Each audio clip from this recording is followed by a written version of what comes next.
me apareció. Bueno, les voy. Ahí estamos empezando a grabar, mientras averiguo la cantidad de participantes. Bárbaro, gracias. Bueno, a ver ahí si puedo compartir bien. Profes, ¿qué tal? Buenas tardes. Quería decir que hay muchas compañeras mías que no se están pudiendo conectar tampoco.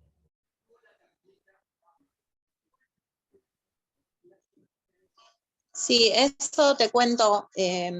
Creíamos que este Zoom admitía más de 100 participantes y al parecer no. O sea, es un problema que estamos tratando de resolver ahora. Ahora voy a avisar en los grupos, si pueden avisar en los grupos, que estamos intentando resolver eso. A ver, yo mientras voy a probar si así se ve bien. ¿Ustedes están viendo algo de lo que comparto? Sí, se veía recién una imagen. ¿Ahí? Sí, perfecto. Sí. La imagen, ¿dónde está? Ahí va. Ahí está. Claro, porque siempre usamos el Meet. Es como volver, ¿cómo era este? Ah, esto era acá, esto era acá, esto era acá. Ya. Bueno, esperamos si quieren esa confirmación, a ver si por ahí se puede activar algo y entra el malón que está afuera.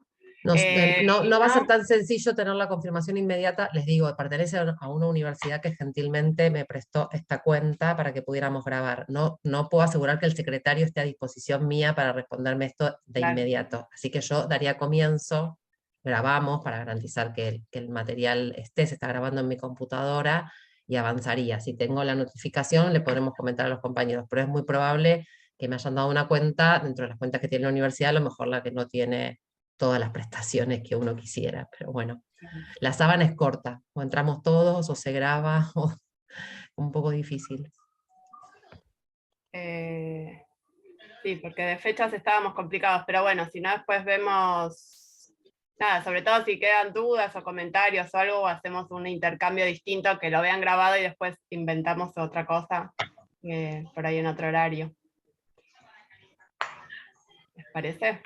Está bien, Dani, no te preocupes que eso lo trataremos de resolver nosotras porque ya los excede a ustedes, así que no te hagas problema.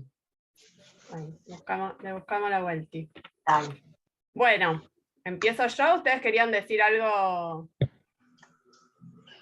inaugural?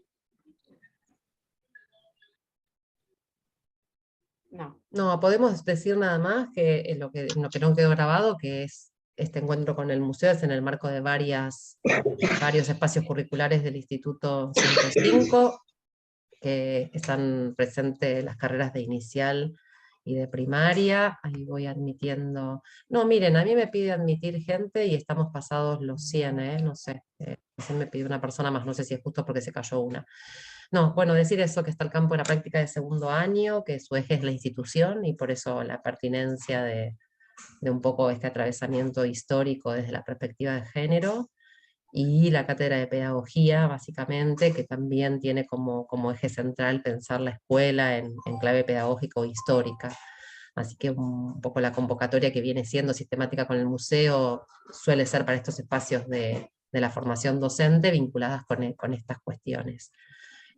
Ahí dijimos antes que hay algunos que conocen al museo desde otras de las actividades que proponen y que estuvimos haciendo de manera presencial. Si hay gente que hace más, que es estudiante del 105, ha ido a alguna instancia presencial a lo mejor del museo, y el año pasado y el anterior que estuvimos con vinculación virtual con este tipo de propuestas. Así que de nuestra parte creo que nada, gracias, siempre súper dispuestos, ya tenemos un lazo casi de amistad con la gente del museo, así que gracias siempre por ubicarnos y por otorgarnos las fechas y tenernos presentes en las actividades. Bueno, nada, gracias a ustedes. Ustedes también están en las listas de los profesorados top y fans, y que podemos trazar estos lazos. Y bueno, acá de vuelta, ¿no? Pero por ahí con un panorama mejor que el año pasado, que es que ustedes ya cuentan con presencialidad. El año pasado y el anterior fue siempre en esta, uy, no, bueno, esto es lo que tenemos, qué sé yo. Bueno, ahora potenciamos esta posibilidad que nos dejó la pandemia de, por lo menos desde el museo, nada, animarnos y proponer estas propuestas, valga la redundancia, para acercarnos a los públicos de profesorado, sobre todo, que son,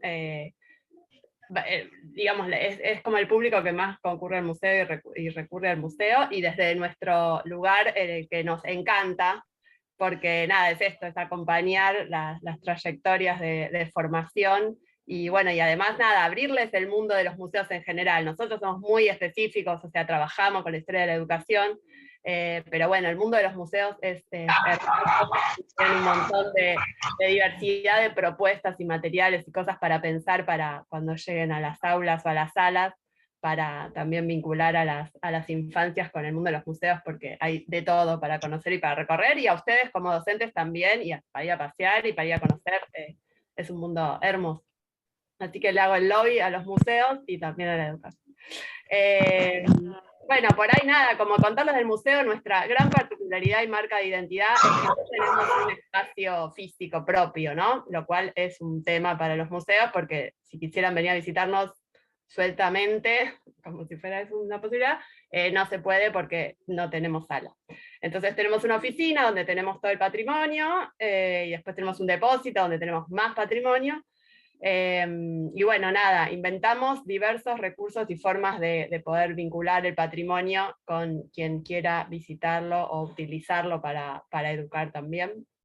Pero sí, este año, en septiembre, vamos a estar haciendo una muestra temporaria, durante septiembre y octubre, va a durar hasta la Noche de los Museos, en el Museo Benito Quinquela Martín, que queda en La Boca, así que es un lindo paseo, excursión, tour, salida, que van a poder organizar, ya agéndenselo entre septiembre y octubre, y ahí vamos a estar con una muestra relacionada con la educación artística, ¿no? Porque bueno, el Museo de Quinquela invita también a eso, y bueno, vamos a estar ahí vinculando contenidos de historia de la educación artística con la historia de la educación en general. Así que bueno, ya les llegarán las invitaciones. ¿Cuál? Fiesta de 20 años, porque en realidad no es fiesta de 15, sino fiesta de 20 porque cumplimos 20 años. Así que bueno, ese es el chivo institucional para el año. Y bueno, y en relación a este encuentro, no sé si algunas por ahí fuese que lo hicieron el año pasado, algunas sí, algunas no, algunas profes sí, ya se me mezclan qué profes estuvo en cada encuentro, pero bueno, la intención, en un principio este encuentro surge porque en el museo también, digamos, con todos estos movimientos contextuales y toda la visibilidad de las luchas feministas, desde hace unos años, bueno, en el museo como trabajadoras y trabajadores nos vemos interpelados también, además de la subjetividad de cada una que trabaja en el museo. Y bueno, es esto, bueno, ¿y qué podemos hacer desde el museo nosotras para visibilizar? Bueno, trabajamos con la historia de la educación, es un temón, hay de todo para decir. Por suerte hay un montón de investigadoras que ya han trabajado el tema, y entonces tenemos un montón de lecturas que hemos hecho y otras por hacer. Y bueno, es empezar, le pusimos que es aportes para la deconstrucción, es como un gran título que tiene como todo este atravesamiento de género a nuestro patrimonio, que tiene que ver con esto, ¿no? Volver a mirar el patrimonio e ir buscando ahí los elementos que nos permitan hablar de esta matriz sociocultural, patriarcal, que ha ido constituyendo, en realidad, bueno, que en la escuela ha ido tomando estas cuestiones de la cultura y cómo las fue enfatizando y construyendo también, ¿no? en las subjetividades. Entonces vamos a tratar de ir a buscar como esos núcleos más así centrales de la historia, para dar cuenta de esta idea que seguramente ya habrán escuchado, pero la gran bandera de desnaturalizar, ¿no? O sea, las cosas no son porque sí, están insertas en sus contextos culturales, y a eso lo que hay que buscarle es el origen, ¿no? O la matriz, o desarmarlo un poquito para entender por qué suceden las cosas que suceden. Y en este plano siempre decimos un poco, es bueno, a ver, este encuentro tiene que servir para comprender un poco a nuestras generaciones anteriores, ¿no? O bueno, a nuestras generaciones mismas, de cómo esa matriz tenemos ahí mandatos, estereotipos súper arraigados, y que bueno, que tienen que ver con cómo los construimos desde la infancia, y cómo por ahí las generaciones anteriores tuvieron muchas durezas y muchas marcas así que bueno, que han también transmitido a sus generaciones siguientes, y bueno, esto se trata de eso, ¿no? Como la cultura se va transmitiendo de generación en generación, y estos valores así tan marcados en la escuela es lo que iremos a ver.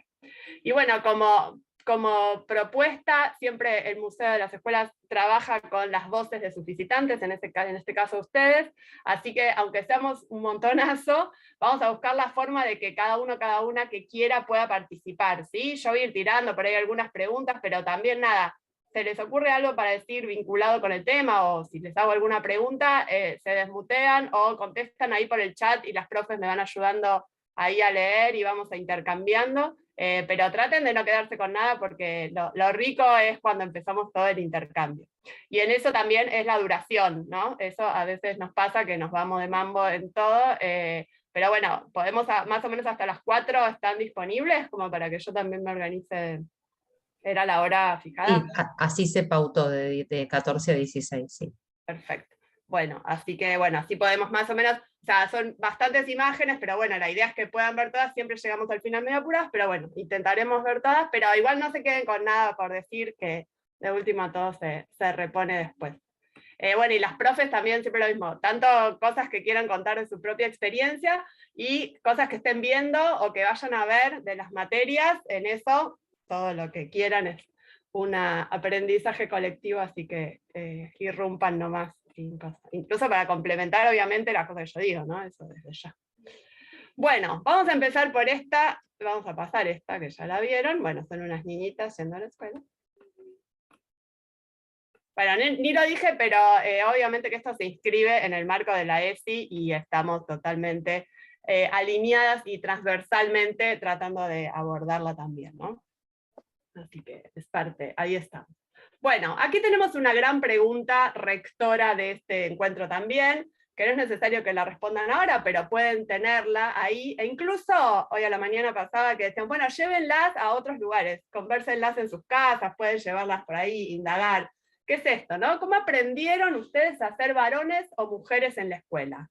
Y lo digo así binario porque la escuela ha marcado una construcción bien binaria de los géneros, no, la pregunta por las identidades trans hace muchos años ni siquiera era pero ni sospechada, ¿no? En la escuela. Entonces, bueno, esta pregunta va a marcar mucho, y en esto, bueno, la escuela se ha encargado de enfatizarlo a través de distintas cuestiones. Ahí me sale una raya celeste, ¿será que te sale como dibujar la pantalla? Algo pasa, ¿no? Porque digo, se me rompió el monitor, pero no. Por ahí está algo con el... No sabemos quién pudo dibujar, porque apareció un nombre en un momento, pero nadie tiene ninguna, no le dimos ninguna autorización, así que es como raro, sí, como que alguien hubiera dibujado. Bueno, le hizo una raya celeste a pobre Enriquito. Bueno, estamos atentos. Bueno, acá tenemos a Alicia y Enrique. Nosotros les ponemos nombre a los personajes, no porque estemos muy delirando, sino que, bueno, son, además de estrategias nuestras para reconocer de qué hablamos, para trabajar con las infancias, usamos mucho la ficción, ¿no? Entonces a través de relatos y cuentos, bueno, ayuda mucho para transmitir estas cuestiones de la historia pasada con los chicos chiquitos, bueno, los de primaria también. Así que bueno, Alicia y Enrique, esto es como un modelo que usamos mucho, es cómo iban ellos vestidos, ellos y ellas, a la escuela en 1940, ¿no? Por sintetizarlo todo en una década. Entonces ahí la tenemos a Alicia, con su moña, un moño blanco en la cabeza, unos rulos, un guardapolvo blanco muy característico, que va a ser de determinada forma, que ya lo vamos a ver, los zapatos blancos, las medias, bueno, como una imagen muy impecable, ¿no? Todo eso nos habla de una prolijidad, de una pulcritud para ir a la escuela. Sí tenían que ir las nenas todos los días. Y los varones lo mismo, ¿no? O sea, ahí lo vemos a Enrique, que si bien tiene un modelo de delantal distinto, pero también tiene mucha presencia su delantal, ese moño azul que se usaba en una época para los varones, aunque ahora nos resulta medio raro, pero bueno, se usaba durante mucho tiempo, el pelo bien engominado, ¿no? Esta cosa de la cara bien despejada, bueno, también los pantalones cortos que marcaban esto de quién era infante y quién no, bueno, las medias cortas, los zapatos, toda esta imagen y esta apariencia, ¿no?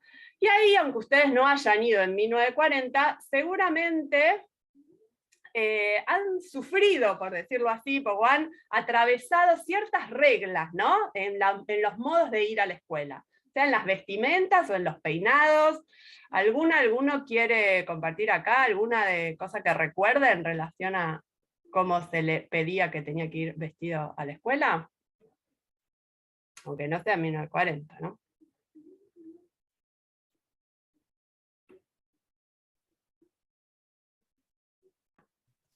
En mi caso, utilizar uniforme, porque era en el ámbito privado, y nenas con pollera y varones con pantalón de vestir.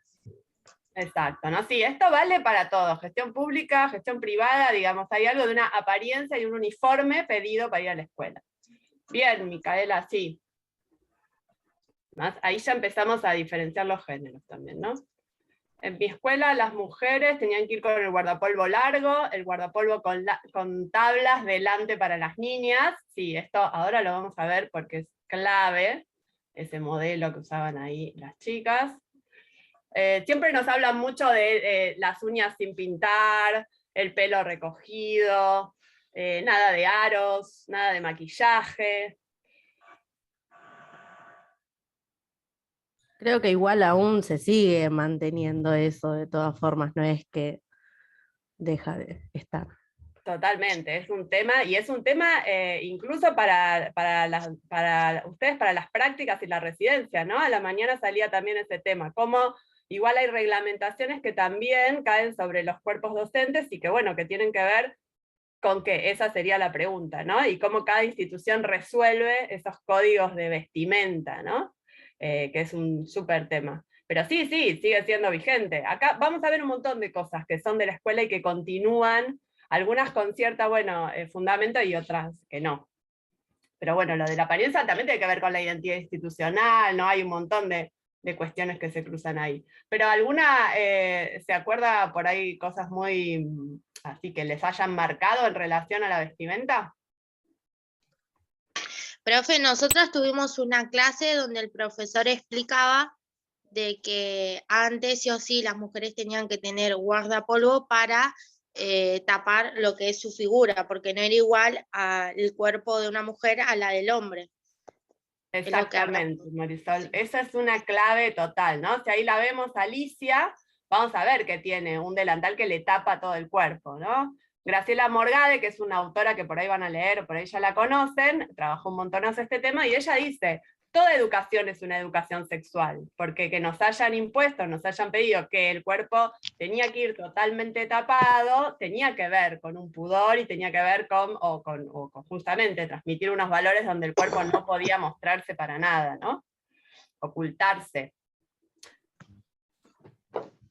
A la vez que estos delantales tenían que ir planchados en esta época, y en unas décadas posteriores también, o sea, se exigía que esta presentación fuera de un blanco radiante, o sea, había algo en la pureza y en la blancura que tenían que tener esos delantales que era como una exigencia.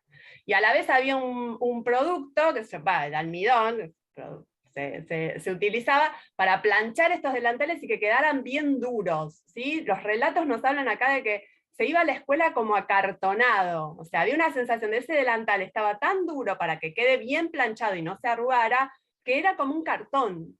Entonces ahí, imagínense, ¿no? Estos cuerpos infantiles chiquitos que tienen que ir a la escuela, bueno, con el frío, el calor, lo que haya que sea, pero que en su cuerpo ya tienen como una coraza, ¿no? Algo que está ahí, y a partir de eso tienen que sentarse a estudiar, a pensar. La pregunta es esa, ¿no? ¿Qué disponibilidad tiene ese cuerpo de hacer otras cosas en la escuela? Sobre todo en estas décadas, ¿no? ¿Alguien quiere comentar algo más de sus apariencias? ¿Eran almidonados? Me acuerdo, mi mamá lo lavaba con almidón, claro, es esto, el almidón y la plancha. Miren, ahora, a ver. Por ejemplo, profe, mi tía y mis tíos, hace mucho tiempo ya cuando iban a la primaria, ellas usaban guardapolvo, las medias cancán oscuras, zapatos de vestir, el pelo recogido, eso sí, y mis tíos usaban pantalón de vestir, medias, zapatos, corbata o camisa blanca o azul, siempre, exacto, y maletín. Fíjate todo el costo también, ¿no? De todos los elementos que había que comprar y que tener bien listos y bien prolijos para prepararse para ir a la escuela. Sí, genial lo que contás. Acá también dicen, bueno, lo del almidón y la plancha carbón también, ¿no? Un montón de cuestiones que también hace a ciertos como olores y a ciertas sensaciones de la infancia. Miren, vamos a escuchar, a ver si se escucha bien, porque no sé si acá se va a escuchar bien. Acá vamos a escuchar, este relato lo grabamos el año pasado de un encuentro de una maestra que se, recuerda algo en relación a su guardapolvo. A ver si se escucha bien. Yo recuerdo el olor del guardapolvo. Mi madre era maestra de una escuela de campo, en la zona rural, en la provincia. Maestra normal nacional, cuando aún las escuelas eran nacionales. Pero el domingo a la tarde, el lavar, almidonar, planchar, los 2 guardapolvos que iba a usar en la semana, era toda una ceremonia, pero a mí me ha quedado fuerte el olor de ese planchado con el almidón. Impecable. Zapatos negros, medias transparentes con raya, era una cuestión, una ceremonia para prepararse para la semana, ¿no? Fíjense eso, ¿no? Su relato, además que nos cuenta el trabajo de su mamá, que a la vez era maestra, y esta preparación, ¿no? ¿Cómo le queda a ella ese olor, ¿no? Y ahí nos quedamos con esas sensaciones, porque esas son las marcas que quedan de la infancia, y entonces esas ideas son tan inamovibles de cierto modo, ¿no? O sea, hay algo de esa sensación, ese olor y toda esa cuestión en el cuerpo que le ha quedado a ella y a tantas, ¿no? Ella por traer una de las voces. Pero bueno, también este trabajo doméstico, ¿no? Y que generalmente eran las mujeres de las casas quienes se encargaban de esto.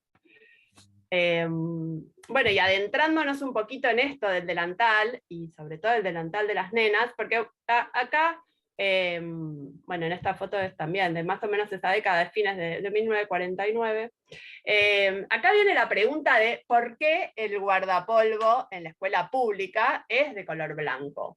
Porque hay algo de esto que ya es identitario, ¿no? Pero ustedes saben o se les ocurre por qué habrá sido blanco.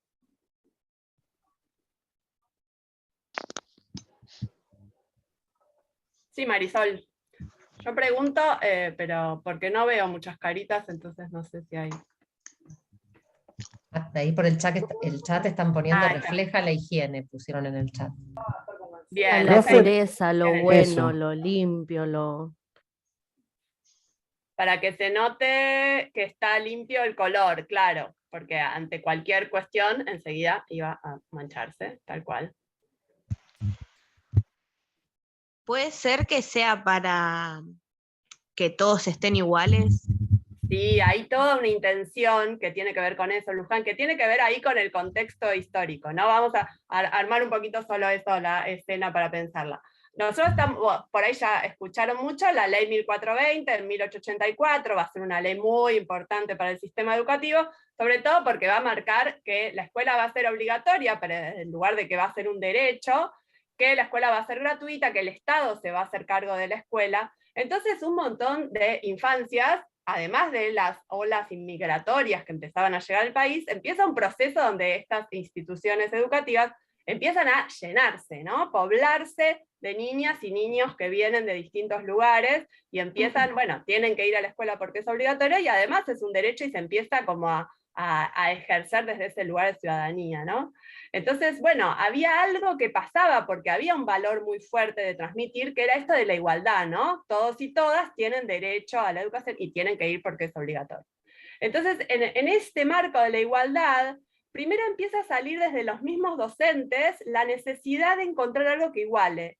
¿Por qué? Porque se daban cuenta por las ropas que traían los chicos y las chicas que se mostraba, que se veía o que quedaba en evidencia la desigualdad económica, ¿no? Entonces, desde distintos lugares empiezan a surgir estas ideas de tener un guardapolvo. Y ahí recién, es en 1942, siempre me olvido la precisión, pero es al principio de la década de 40, donde se reglamenta como obligatorio el delantal para la escuela pública y se elige el delantal blanco por todas estas cuestiones que ustedes dijeron antes, porque ahí también hay una asociación directa con el hospital, ¿no? O sea, hay algo de esto del blanco, de la pureza, de la higiene, que va a venir asociado a la idea del delantal, porque va a venir ligado a una corriente que se llama el higienismo, que por ahí ya vieron algo también, que tiene que ver con todo esto de la salud dentro de la escuela, ¿no? Y el Estado también haciéndose cargo ahí de la salud. Pero bueno, eligieron el delantal blanco, buenísimo, iguala, identifica, homogeneiza, tenemos toda esta cuestión. Pero ¿qué pasa? Al momento de diseñar los delantales no es igual el de los varones y el de las nenas, ¿no? Como veíamos antes y como decían algunas ahí, el modelo de mujer es un modelo de vestidito, ¿no? Lo vemos ahí, tiene el tope hasta el cuello, el largo más abajo de la rodilla, es como un vestidito del que las niñas, era esperable que las niñas utilicen en la vida social, y a la vez tenía un lazo y tenía los botones atrás, lo cual demandaba sí o sí de otra persona que te lo tenga que atar o desabrochar, ¿no? Esto generaba una diferencia muy clara con los varones que se lo abrochaban adelante, que ya tenían una independencia distinta en la vestimenta, ¿no? Entonces, sutilmente, frente a esa homogeneidad, identidad y todo lo que recontra valoramos también, claro, pero sí se marca esta diferencia que tiene que ver con una desigualdad de género, ¿no? O con una diferencia. Y si vemos a la maestra también ahí, ¿no? Si bien ella se lo abrocha adelante, pero también es un modelo vestido, se llamaba un modelo batón. El otro vestido, este era un modelo batón, ¿no? Y que se parecía por ahí a algunos vestidos de señoras más grandes. Pero miren también el largo, miren también esto, ¿no? Hasta dónde está tapado, o sea, hay algo de ese cuerpo totalmente cubierto. Porque las maestras también eran un ejemplo a seguir, ¿no? Ellas eran el ser y parecer, ellas tenían que transmitir desde su misma apariencia los valores de femineidad que la sociedad esperaba, ¿no? Dani, acá hay un aporte, sí, eso te iba a decir. Dale, dale vos. No, el aporte decía que habían visto que Matilde Figueiras impuso el guardapolvo blanco para que se use, y que esto lo vieron la semana pasada en la clase de otra materia de didáctica. Ah, genial. Bueno, sí, ella es una de los relatos que cuentan. ¿Vamos a usar cuaderno para esta materia? No sé. En didáctica general, claro, genial. Sí, pero es súper interesante cómo se va armando esa necesidad del delantal y que haya salido por la insistencia de los docentes, ¿no? Y por la misma demanda. Bueno, esta marca diferenciada de género es muy fuerte. Miren, por ejemplo, cómo también se va a trasladar en los cuadernos, ¿no? Este cuaderno es del 47, están dibujando el recreo, pero igual aparece esto de el atarse y el depender de otra, a la vez que todas están peinadas con esos moños identificables, pero bueno, para esta marca bien clara. O como desde otros discursos, esperen que se me fue la de atrás, desde otros discursos que hablan de la infancia, pero también la construyen, va a pasar esto. Por ejemplo, ahí a la izquierda tenemos a una publicidad de una muñeca llamada Marilú, que fue muy conocida durante muchos años, con todas las cuestiones del consumo cruzado. Después les vamos a mandar un posteo en Facebook que hicimos que cuenta toda la historia, pero bueno, ahí hay un modelo de, si querés una muñeca Marilú que sea maestrita, mirá cómo viene vestida ya, ¿no? Incluso, bueno, porque es una muñeca que te propone que vos te vistas igual que la muñeca, ¿no? Entonces ahí vemos a la dueña de la muñeca con el mismo delantal a tablitas, bueno, en estas cuestiones del consumo. Y al lado, la publicidad esa que ven ahí de palomita blanca, esta ya del 70, pero fíjense, ¿no? Pasaron un montón de años y hay estos valores y estas cuestiones están totalmente naturalizadas y las vemos claramente ahí, los varones un modelo, las nenas tienen el otro modelo de delantal. Bueno, y a la vez, palomita blanca de guardapolvos y delantales sabe casi tanto como mamá, ¿no? Siempre va a estar la mujer ahí haciéndose cargo, abajo incluso para la ternura de mamá, todo enlazado entre esta idea de maternidad y docencia que vamos a ver también, pero bueno, como estas líneas están cruzadas, ¿no? Y acá la novedad es que se dejó de usar el almidón, pero apareció esta tela que se llama acrosel, que lo señalan ahí abajo. ¿Qué pasó? La tecnología descubrió cómo hacer que el almidón ya venga con la tela. Entonces la tela ya te venía durita, no era necesario todo el proceso de planchado y todo eso. Es como una evolución de la tecnología de la indumentaria, pero bueno, sosteniendo esta rigurosidad justamente del delantal, ¿no? Es así, como las cosas perduran. Acá hay un mensaje. Además hay entrevistas en el programa Encuentro que le preguntan a varios alumnos del por qué creen que las mujeres usan un guardapolvo que las tapa, y la mayoría decía que por físico y los tipos de juegos, como que antes no estaba visto que una nena jugaba a la pelota y demás. Tal cual. Eso ya te condicionaba a un tipo de movimiento posible, ¿no? Sí, buenísimo.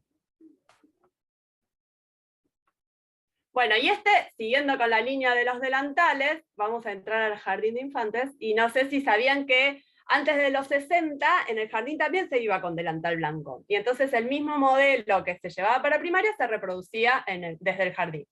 Ahí tenemos, solo que la nena de abajo tiene moña, y en general no usaban, pero bueno, ahí se ve que se la quiso poner, pero bueno, se reproducía lo mismo, ¿no? Y después de los 60 empieza a entrar el color. Pero, oh casualidad, que los colores que entran son el rosa y el celeste al principio, ¿no? O sea, esta cuestión de connotar los colores según el género que sea, es algo que la escuela lo tomó y lo hizo cuerpo, digamos, al principio en los jardines de infantes. Si bien este es un tema como que va cambiando por las jurisdicciones, por los jardines privados y públicos, bueno, hay una diversidad enorme de delantales, hay algo que sigue pesando ahí de los colores, ¿no? Del rosa y el celeste. Por ejemplo, en Cava, actualmente el delantal que está reglamentado como uso oficial es el cuadrillé celeste y blanco. O sea, no se eligió el rosa, se eligió el celeste. Entonces, bueno, siempre nos preguntamos ahí qué hubiera pasado, ¿no? O por qué se eligió el celeste y no se eligió el rosa. ¿Qué pasaría si niñitos y niñitas en color rosa por las calles, qué pasaría? Los relatos siempre son que hay resistencia al rosa, ¿no? O sea, si bien han cambiado un montón de cosas, sigue pasando algo que el rosa con los varones todavía no está 100% habilitado. En el jardín que yo iba, todavía se siguen usando esos colores, así divididos, varones y mujeres. Eso también cómo depende de la intervención de ustedes como docentes que puedan hacer, ¿no? Porque ahí por ahí hay jardines, por eso hay instituciones donde es muy difícil inaugurar cambios o proponer, pero bueno, es encontrar siempre la vuelta de que las cosas tengan su justificación, ¿no? Porque ahora es eso, o sea, ya el contexto nos da demasiados elementos como para, bueno, a ver si tienen que sostener esta idea, ¿cómo sería? ¿Por qué se sostendría estos colores? Y Luciano, en mi caso en preescolar íbamos todos con guardapolvo celeste, hombres y mujeres. Bueno, esa es como la reglamentación más actual, por lo menos acá en Ciudad de Buenos Aires. Pero bueno, son todos estos temores que en realidad lo que pasa es que son estas cuestiones que por esto naturalizamos un montón de cosas, ¿no? Porque ya las internalizamos desde muy pequeños. Ahora hay más colores en las aulas, el jardín donde iban mis hijos, sí. Otros que iban con el color cuadrillé. Sí, incluso ahora hay más modelos también, eso también está bueno de la diversidad actual. Pero bueno, aquí estamos mirando esta raíz para no perdernos. Bueno, y aquí pasamos a las muchachas, ¿no? Acá estoy medio a destiempo leyendo los mensajes, pero así ninguno. En mi caso los nenes íbamos con guardapolvo rosa. Las nenes... Oh, ahí me perdí. El color rosa hoy no tiene género y lo pueden usar todos los niños y las niñas. Claro, sí, es la idea, ojalá. El tema es que igual hay resistencias. En mi caso, las nenas íbamos con guardapolvo rosa y los nenes guardapolvo azul. Claro, ahí está. Bueno, acá tenemos el tema de la gran pregunta que está ahí abajo, que es, y esto en realidad vamos a chequearlo con ustedes si es así, pero si ustedes rastrean en sus docentes que han tenido en la escuela, puede ser que encuentren más mujeres que varones, o será una idea así.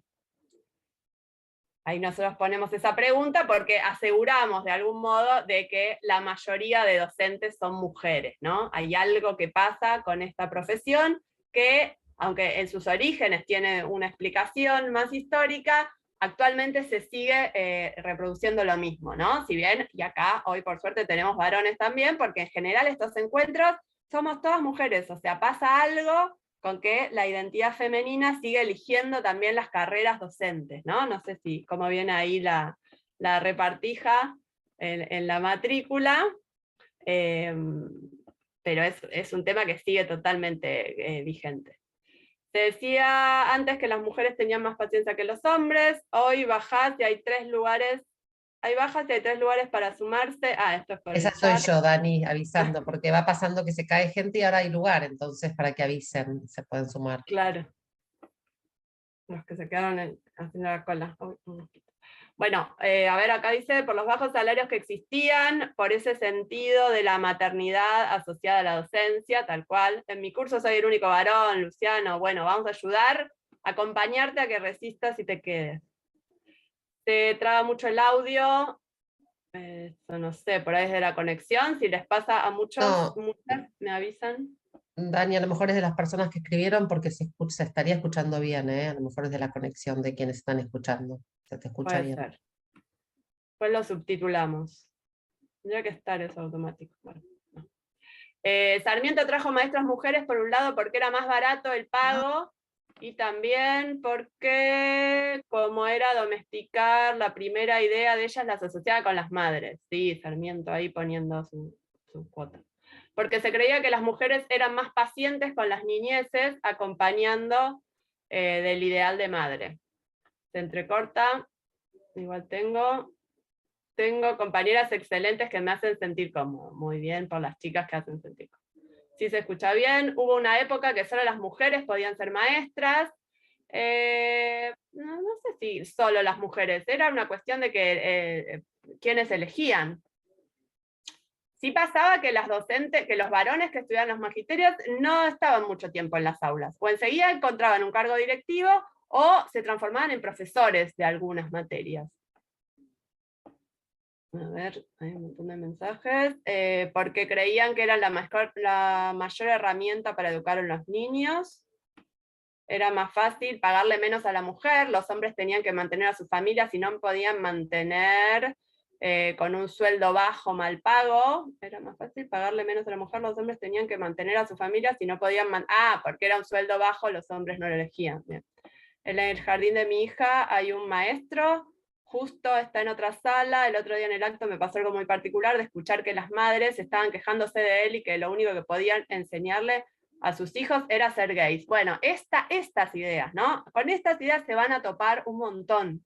O sea, por eso, nosotras y nosotros parecemos acordar en un montón de cuestiones, y por eso estamos acá, pero la sociedad hay un montón de lugares donde esto está muy difícil, y además las oleadas conservadoras se agarran fuertemente de estas ideas, ¿no? Cuando hay un consenso, como el actual, que está como más difuso todo, ¿no? Entonces el conservadurismo encuentra ahí como volver a pararse, ¿no? Entonces estas cuestiones de la orientación sexual se ponen muy de juego en relación a la elección de la carrera, ¿no? No dijeron precisamente esa palabra, sino un insulto, claro. Me fui muy enojada, y sí, claro. Pero bueno, ahí también hay que ver cómo intervenir, ¿no? Es un tema, porque como dice Morgade, o sea, desde la pedagogía feminista también, es que hay que evitar ir al choque, ¿no? O sea, cómo acompañar, digamos, estos procesos, o cómo lograr que la gente entienda los sentidos de lo que estamos pensando, ¿no? Y por qué. Además de todas las leyes que nos amparan, que eso es también lo sumamente importante, ¿no? Se creía que el trabajo era un trabajo apropiado para las mujeres y que ellas venían educando en el hogar y hacerlo en la escuela era algo natural. Tal cual, pasamos del ámbito privado de la casa al ámbito de la escuela, lo vamos a hacer perfectas las mujeres. Para eso nacimos, para educar a las infancias o a la gente y para estar cuidándolas, ¿no? Esta mirada y esta creencia, bueno, fue parte total de la conformación, de la femininización del rol docente, ¿no? Y también esto del salario es tremendo, porque decían que en las discusiones, cuando se empieza a pensar en los salarios y en cuánto iban a cobrar los docentes, la discusión era si tenía que ser un salario o tenía que ser un subsidio. ¿Por qué? Porque como la mayoría eran mujeres, el ingreso más importante de la casa lo iban a seguir teniendo los varones. Entonces, bueno, démosles un subsidio que con eso ya está, ¿no? Esta idea es muy fuerte. Pero bueno, esos son como los argumentos, los que están diciendo ustedes. Y a la vez pensemos en la condición de la mujer en esos años en la sociedad, ¿no? Estamos hablando de 1900, por ahí digo, cuando empieza a masificarse también la escuela, y las escuelas necesitan mucho cuerpo docente por esto mismo de que la ley generaba que muchas infancias acudan a las escuelas, ¿no? Entonces, una consulta. Sí. Viste que estabas planteando que si se planteaba más un subsidio que un salario, pero si al comienzo se les ponía como un contrato a las maestras de que no podían andar con nombres, no tenían que estar casadas. O sea, habíamos visto ya anteriormente uno de los contratos, de los primeros contratos que se les hacía a los docentes. Si se pensaba de esa forma, de brindar un subsidio y no un salario, o sea, entonces, ¿qué tenían que vivir dependiendo de los padres? ¿O cómo? Está buenísimo lo que preguntas, Micaela. Primero, esos contratos que circulan y que se publican un montón en internet y que toda la gente nos enfadamos muchísimo, acá no se aplicaron, ¿sabes? Tan así. Son contratos que son como un modelo norteamericano, pero acá no llegó a establecerse así esas normas. Estaban casadas, ¿viste? Que decía como que no se podían casar. O sea, no era una reglamentación que acá se usó. Pero sí estaba la dependencia civil del hombre, o sea, las mujeres dependían de los maridos. De hecho, esta cuestión del apellido, ¿no? Fulana de tal, de fulano, el apellido del hombre, ¿no? Que esto, bueno, también hace a la descendencia, a los hijos, a las hijas, que ahora se usa mucho más, ponerles los dos apellidos y todo, pero hay una cuestión que tiene que ver con esa dependencia civil, que eso cambia con el Código Civil mucho más adelante. Yo tengo una consulta. Sí. Antes eran solo los hombres los que podían estudiar y que por consecuencia solo ellos podían ejercer. ¿Cuándo se da ese cambio que solo eran hombres los maestros y después pasó a ser solo mujeres? Igual no es que es solo, o sea, lo que empieza a pasar a partir de 1870, o sea, antes de la ley 1420, es que se empiezan a fundar las escuelas normales, que son estas escuelas donde vos estudiabas el secundario y ya salías con el título docente. Eso había para varones y mujeres, incluso había algunas mixtas, pero acá, por ejemplo, en la Ciudad de Buenos Aires había uno exclusivo para varones, o sea, no es que los varones no podían estudiar para docentes. El tema es que no estaba socialmente bien visto, digamos, justamente era una profesión para las mujeres, tampoco a nivel de profesión, ¿no? Era como, bueno, una posibilidad para las mujeres. Por eso también fue muy importante para un montón de mujeres, porque encontraron ahí una posibilidad de insertarse socialmente y laboralmente, a pesar de esto del salario, del sueldo y de todo este bajo, ¿no? Pero piensen que era como salir del hogar y eso para insertarse en un espacio público, que era la escuela, que igual iba a mantener como estos lazos más así de cuidado como en el hogar. Entonces, no es que no podían ni uno ni otro. El tema es que era lo que la sociedad esperaba, ¿no? Y posibilitaba.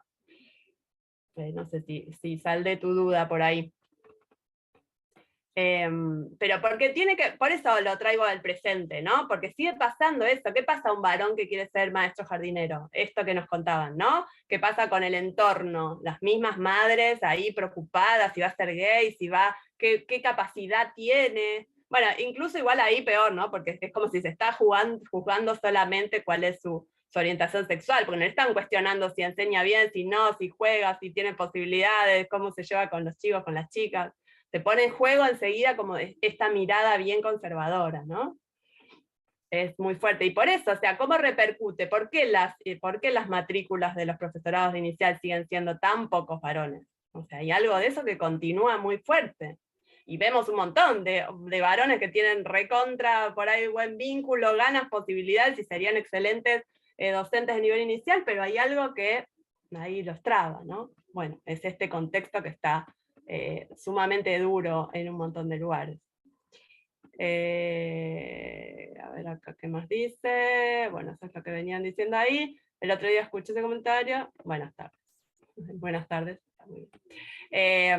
Bueno, nada, para seguir pensando estas cuestiones, porque también es como si las infancias de ahora empiezan a conocer un montón de docentes varones, esta idea también se va desarmando, ¿no? Entonces, bueno, si tienen amigos, o sea, si el consejo es, tienen amigos que no están estudiando nada, que vayan a estudiar docentes de nivel. No, que quieran hacerlo y que les gusten los chicos. Pero, digo, para también uno como habilitar, ¿no? Hoy en día el hombre está muy mal visto, bueno, también esto, ¿no? Estas cargas en cuestión de las denuncias, de los abusos, qué pasa con los hombres en la docencia, ¿no? Es todo otro temor, ¿no? Que, bueno, algunas cosas pasan, pero otras no, y otras tienen que ver con esta fabulación, ¿no? Y con esta mirada de sospecha que pasa con los hombres cuando trabajan con infancias, ¿no? es un súper tema. Y además, como si los vemos en materias como educación física, o en plástico, o en música, ¿no? Ahí pareciera que está como más habilitado el lugar de los varones en la escuela. Quizás es por el sentido de que es menos carga horaria, menos tiempo, y está la mirada de la docente titular vigilando qué hace ese docente. Claro, como en por qué se anotan para hacer esos profesorados. Puede ser, sí. No solo al hombre, la mayoría de docentes... Ay, se me van los comentarios. La mayoría de docentes ven mal hoy en día por lo que está pasando. En mi curso somos 6 varones y 25 mujeres en educación especial. Bueno, en la educación especial me parece que es más compensado, ¿no? Más allá de mayoría docentes. Pero también hubo y hay mujeres. Sí. Bueno, es lo que sucede. Bueno, no, y les contaba esto también, que antes lo que pasaba, sobre todo antes de la sanción del estatuto, es que los varones que entraban a las instituciones enseguida agarraban un cargo directivo. O sea, por H por B enseguida terminaban siendo directores, ocupando estos lugares, ¿no? Y esto también es algo que perdura en cierto modo. Si pensamos hoy, el ministro de Educación es varón, el ministro de Educación de la provincia de Buenos Aires es varón, más allá de que estemos de acuerdo y las personas que sean, ¿no?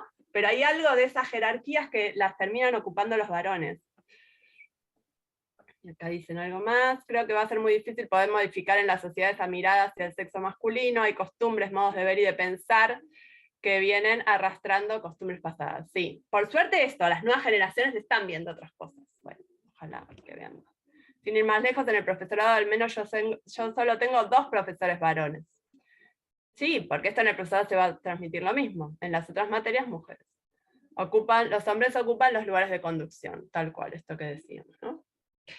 Bueno, y acá tenemos un plantel de estas maestras que terminaban el secundario en las escuelas normales y ya salían a las aulas, porque también fueron grupos que tejieron muchas redes, ¿no? Siempre hablamos de la sororidad empezada en las escuelas, y bueno, en las escuelas esta mayoría de mujeres también genera como estos lazos, ¿no? Estos trabajos en equipo, estas tendederas de redes ahí, que además en un montón de casos estas camadas de docentes se siguen viendo con sus compañeras, digamos, hay algo ahí de tribus armadas en relación a que fueron docentes egresadas de la Escuela Normal Nacional, que además te lo dicen así, ¿no?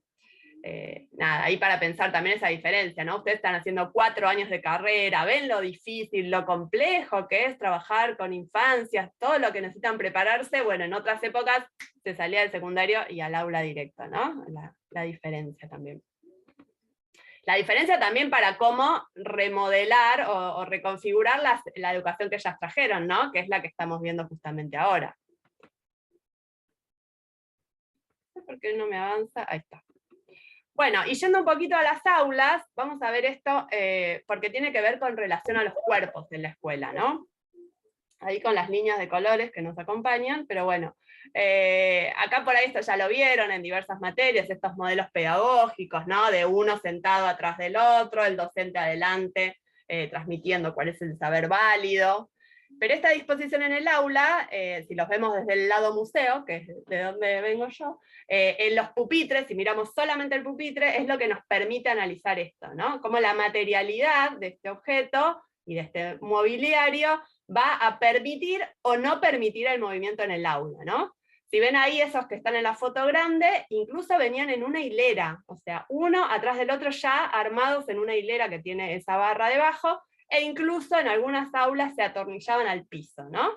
Imagínense el movimiento de esto, nulo. Entonces, sí o sí la disposición del aula iba a ser, así en las filas que están ahí, y a la vez, como estaban unidos, lo que te iban a decir permanentemente es que te quedes quieto o quieta, ¿no? Porque cualquier movimiento que vos hagas iba a repercutir directamente en la fila de atrás, y en los compañeros y compañeras de atrás.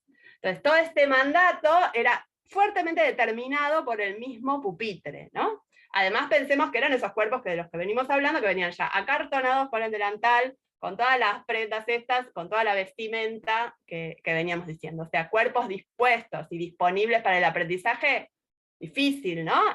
Por eso ahí volvemos a comprender a estas generaciones que aprendieron con estos modelos, ¿no?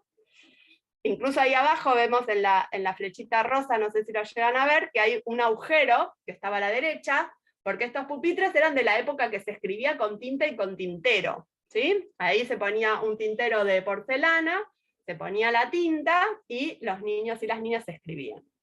Pero, oh casualidad, que estaban del lado derecho, ¿no? Entonces esto tenía que ver con que únicamente en la escuela se podía escribir con la mano derecha. Quien naturalmente escribiera con la mano izquierda, la escuela le iba a marcar que eso no estaba bien. Y para eso se usaron un montón de didácticas o pedagogías, como atarte la mano atrás del delantal, o que te sientes arriba de la mano, ¿no? Imagínense, infancias, cuerpitos muy pequeños, ya con todo esto de lo corporal en la escuela, encima tenías que dominar una mano que no era la naturalmente hábil para vos, ¿no? Y entonces hay un montón de generaciones o un montón de personas que lograron ser ambidiestros, pueden escribir con las dos manos, pero no a causa de un desafío personal, sino a causa de lo que la escuela le marcó como la norma, ¿no? Porque esto también vamos a marcar que es lo normal, todos los demás son anormales y tenemos que corregirlos, ¿no?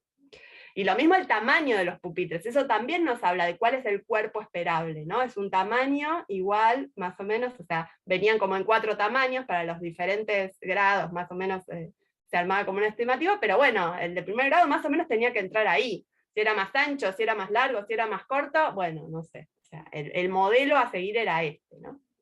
Entonces esto también para verlo a lo largo del tiempo, que si bien cambió, ahí vemos distintos de distintos años, y bueno, obviamente la posibilidad ahora de movimiento es muchísimo mayor.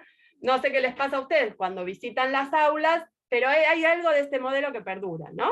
O sea, seguimos viendo al docente adelante, los niños y niñas más o menos organizados, por ahí en grupo de 2, de 3, lo que sea, pero hay algo de la hilera y de que el orden siga ahí que cuesta mucho romper, ¿no? Incluso en las aulas de ustedes como estudiantes de profesorado, seguramente pasa que por H por B se termina como, bueno, sí, volvemos a lo conocido, ¿no?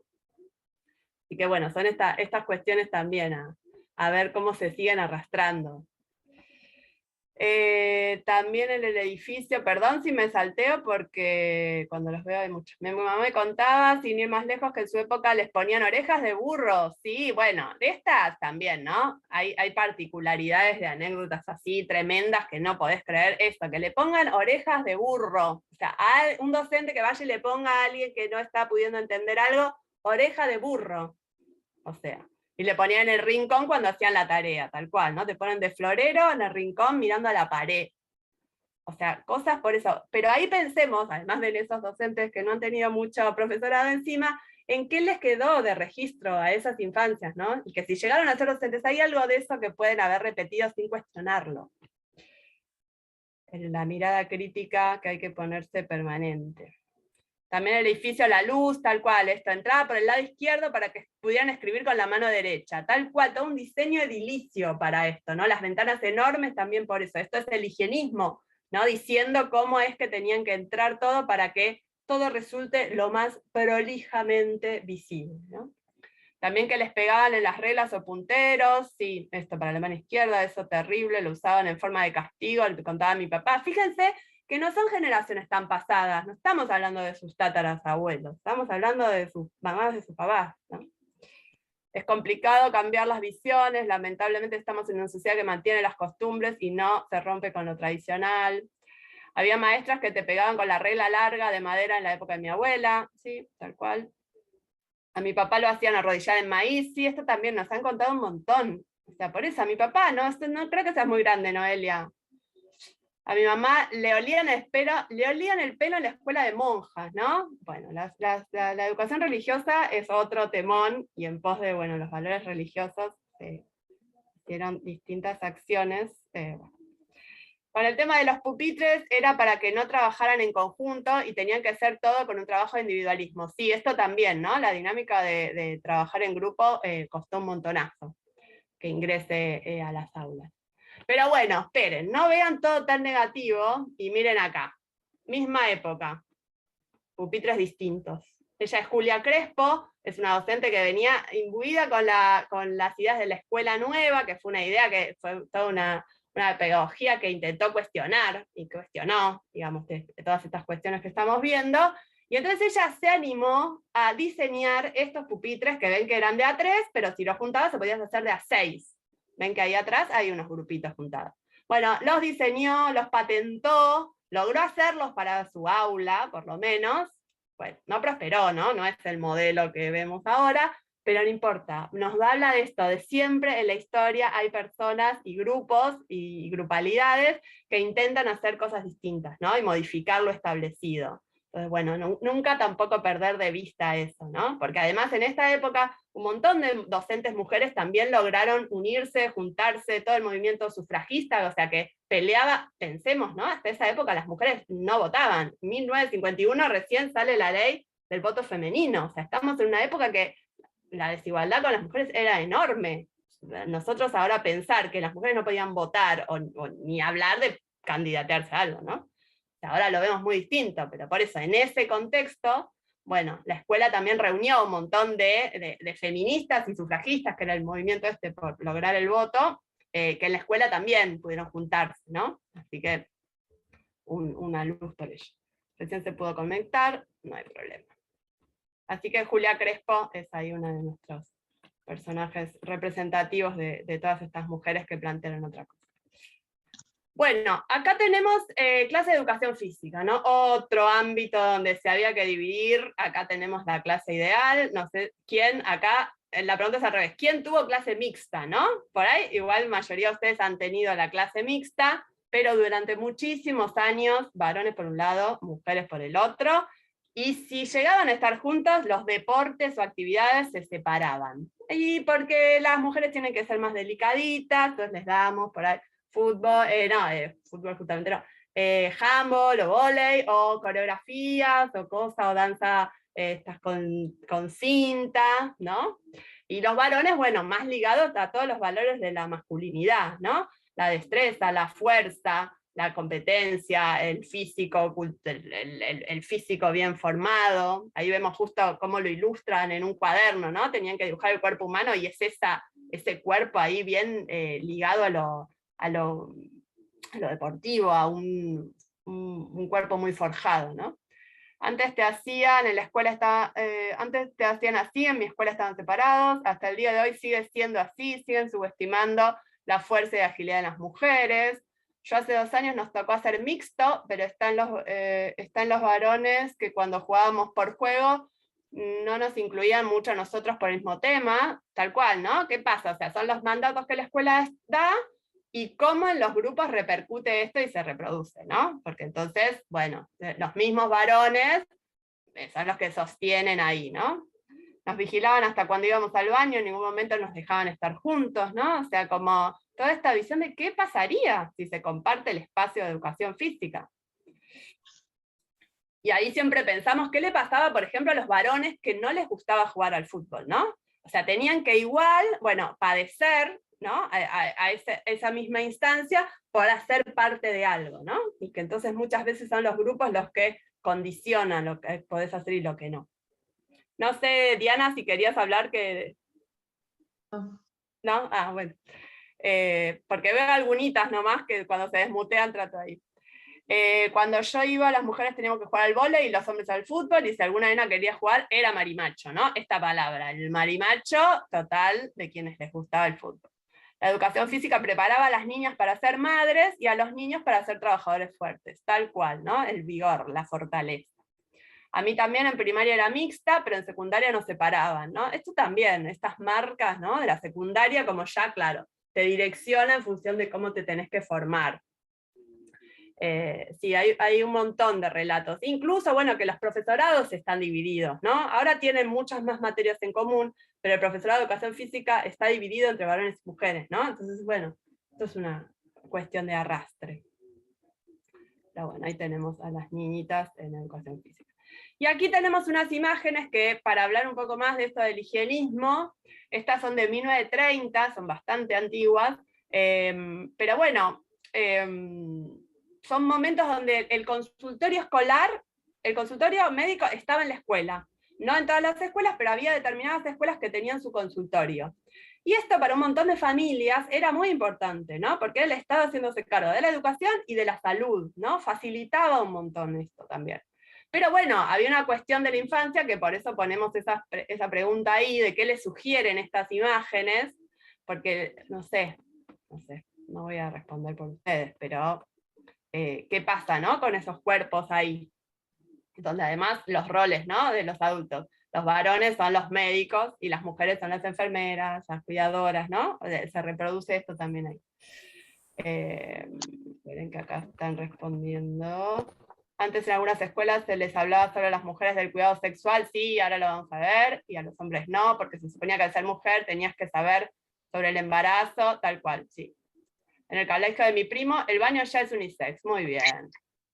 Hay un jardín también, en Morón, no, en Moreno creo que ahora estuvieron ahí peleando por eso.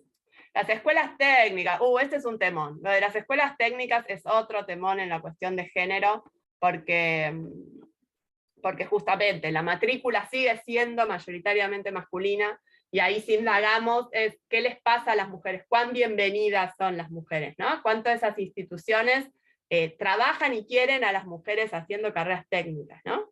Hemos tenido encuentros donde han contado esto, ¿no? Que por ejemplo tenían la materia de taller, había 28 varones y 2 mujeres, y el profesor terminaba todo y el profesor mandaba a limpiar a las mujeres. O sea, como esta cuestión estaba totalmente reproducida. O no había baños de mujeres, por ejemplo, en la institución, ¿no?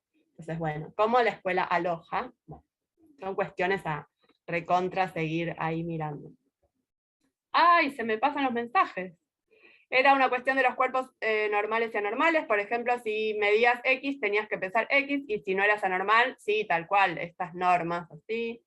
Quizás determinaba quién era apto, sano, normal, y entonces quiénes podían estar en la escuela o no. Pienso qué pasaba con esos niños que no entraban en la norma de estos estudios médicos que les hacían. ¿Para qué eran esos estudios médicos? Bueno, esto tenía que ver con los controles de salud, ¿no? Después se pasó a hacer sanidad escolar, o sea, después se fue mutando en diferentes otras instancias, y entonces por ahí ahora solo tenés que llevar vos el certificado de salud. Pero bueno, tiene que ver con, sí, totalmente con los controles del cuerpo. No sé si había una rigurosidad de que con estas características podías entrar y con otras no, pero sí se controlaba mucho. Incluso después esto de la salud en la escuela, lo analizamos siempre cómo fue mutando también, ¿no? Por esto, bueno, viene el oculista a la escuela, o viene el odontólogo por ahí, o el control de los piojos, ¿no? La pediculosis es como la enfermedad, por decirlo así, escolar, pero en esto un montón de experiencias, ¿no? Hay un montón de docentes que han marcado líneas horribles en las cabezas justamente de los niños y las niñas, revisando, teniendo que revisar, bueno, igual, ¿no? También, entre paréntesis, poniendo a los docentes a revisar la cabeza, que no es un rol pedagógico, pero bueno, llegado ese caso, ¿qué haces con eso? Bueno, un montón te separaban, no sé si les ha tocado, con virome, revisándote la cabeza y apartando a los niños y niñas que tenían los piojos, ¿no? Generando un señalamiento, y hay una diferenciación entre quienes tenían piojos o no, ¿no? No sé si les ha tocado experiencias así, pero hay un montón de relatos que marcan eso, ¿no? Como el poco tacto y el poco cuidado, porque lo que había que marcar era ver quién estaba infectado por los piojitos, ¿no? Además los piojos, que no los puede dominar nadie, bueno, como la escuela utilizando también eso para seguir marcando, ¿no?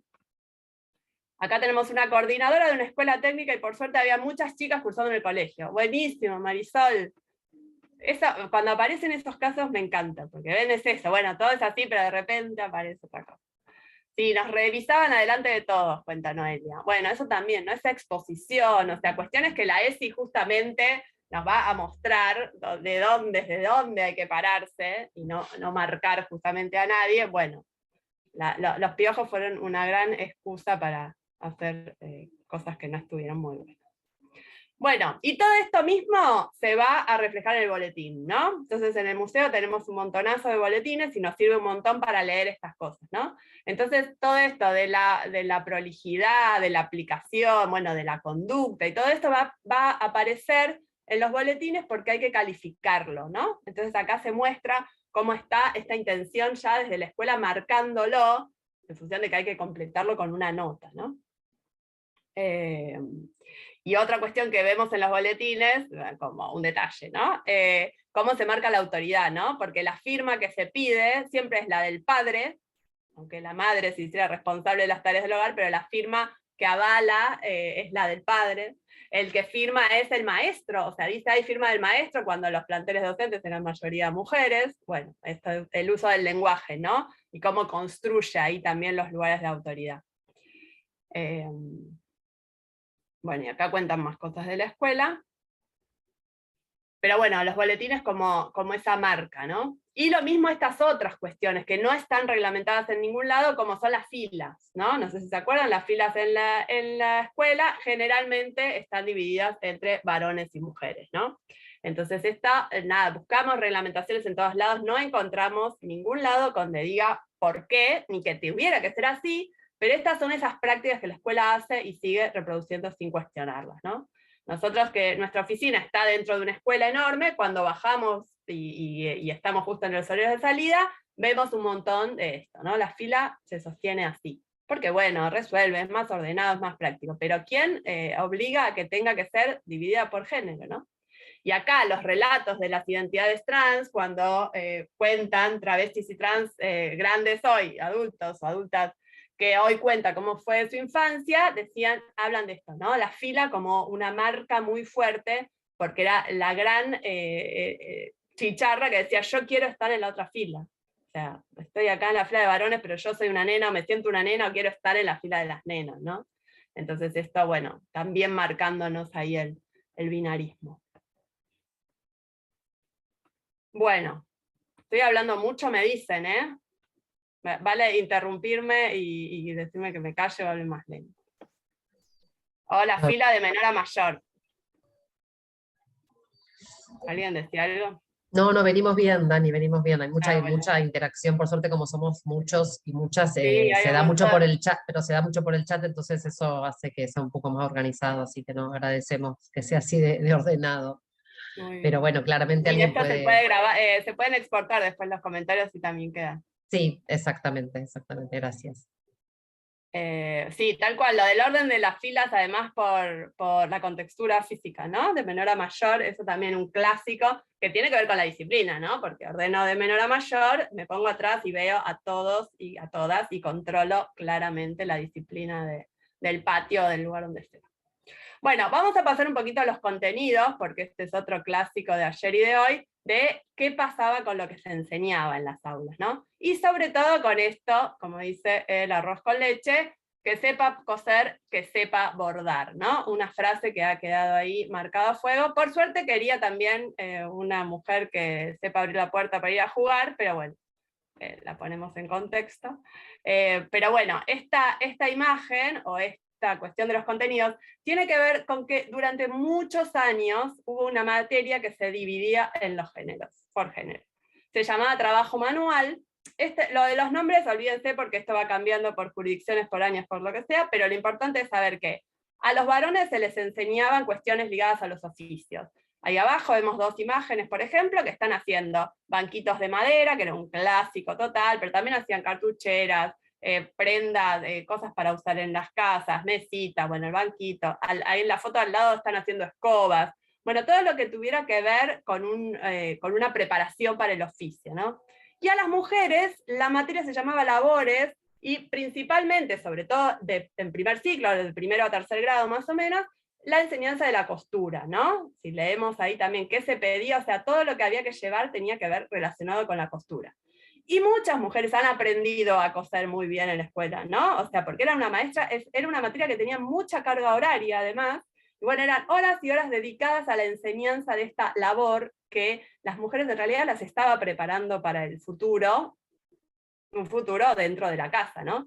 Porque lo peor llegaba cuando estas niñas llegaban a cuarto grado, la materia se transformaba en economía doméstica, y ahí sí el mandato era clarísimo, y entonces teníamos contenidos ligados a cómo lavar los platos, por ejemplo, ¿no? Cómo hacer un presupuesto para administrar el hogar, ¿no? Y que el sueldo llegue a fin de mes. No sé si podrían ahora, pero bueno, o sea, era cómo trabajar con eso. Cómo se profundizaban todos estos aprendizajes de costura, de bordado, ¿no? Se enfatizaba y se hacía más profundo estos aprendizajes. También cuestiones de administración en relación a la vecindad, una cosa así, pero bueno, todo tenía que ver con esta construcción de las amas de casa del futuro, ¿no? O sea, si la escuela preparaba a los ciudadanos y ciudadanas del futuro, a las mujeres les tocaba esta parte de prepararse para estar adentro del hogar. Podemos cuestionar el contenido recontra, pero sobre todo cuestionamos la división de los géneros, ¿no? ¿Qué hubiera pasado si en estas clases estaban también los varones? Podemos preguntarnos ahora, ¿tiene sentido que los niños aprendan cosas de cuando vayan a ser adultos? Podemos cuestionarle de todo a esto.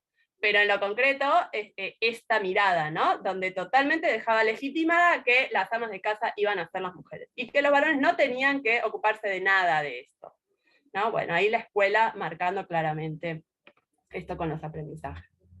Y miren, por ejemplo, cómo se transmite esta idea en un cuaderno de lectura, ¿no? Este cuaderno es de 1957, lo usaban varones y mujeres para alfabetizarse, y a ver, ¿alguna lo puede leer ahí? Porque tengo todas las pantallas. ¿Alguna se anima a...? Por eso muchas abuelas saben coser y se dedican a arreglos de la ropa, sí, tal cual. No, muchas reconocen y agradecen a la escuela haber aprendido eso. El tema es por qué solo las nenas, podrían haberlo aprendido los varones también. Y las mujeres podríamos haber aprendido cuestiones de oficios también. Esto es lo fuerte. Bueno, ¿Alguna quiere leer ahí? Dale. Sí, dice, la clase de labores. Hoy tuvimos clase de labores. Fue muy entretenida. La señorita nos dio algunas explicaciones. Hasta tuvo que enseñar a enhebrar la aguja a la más pequeñita de grado. De pronto, Rosita levantó la mano muy afligida. Se le había caído la aguja y no la hallaba. Su compañera de banco, después de ayudar en la búsqueda, sin resultado, les facilitó la suya.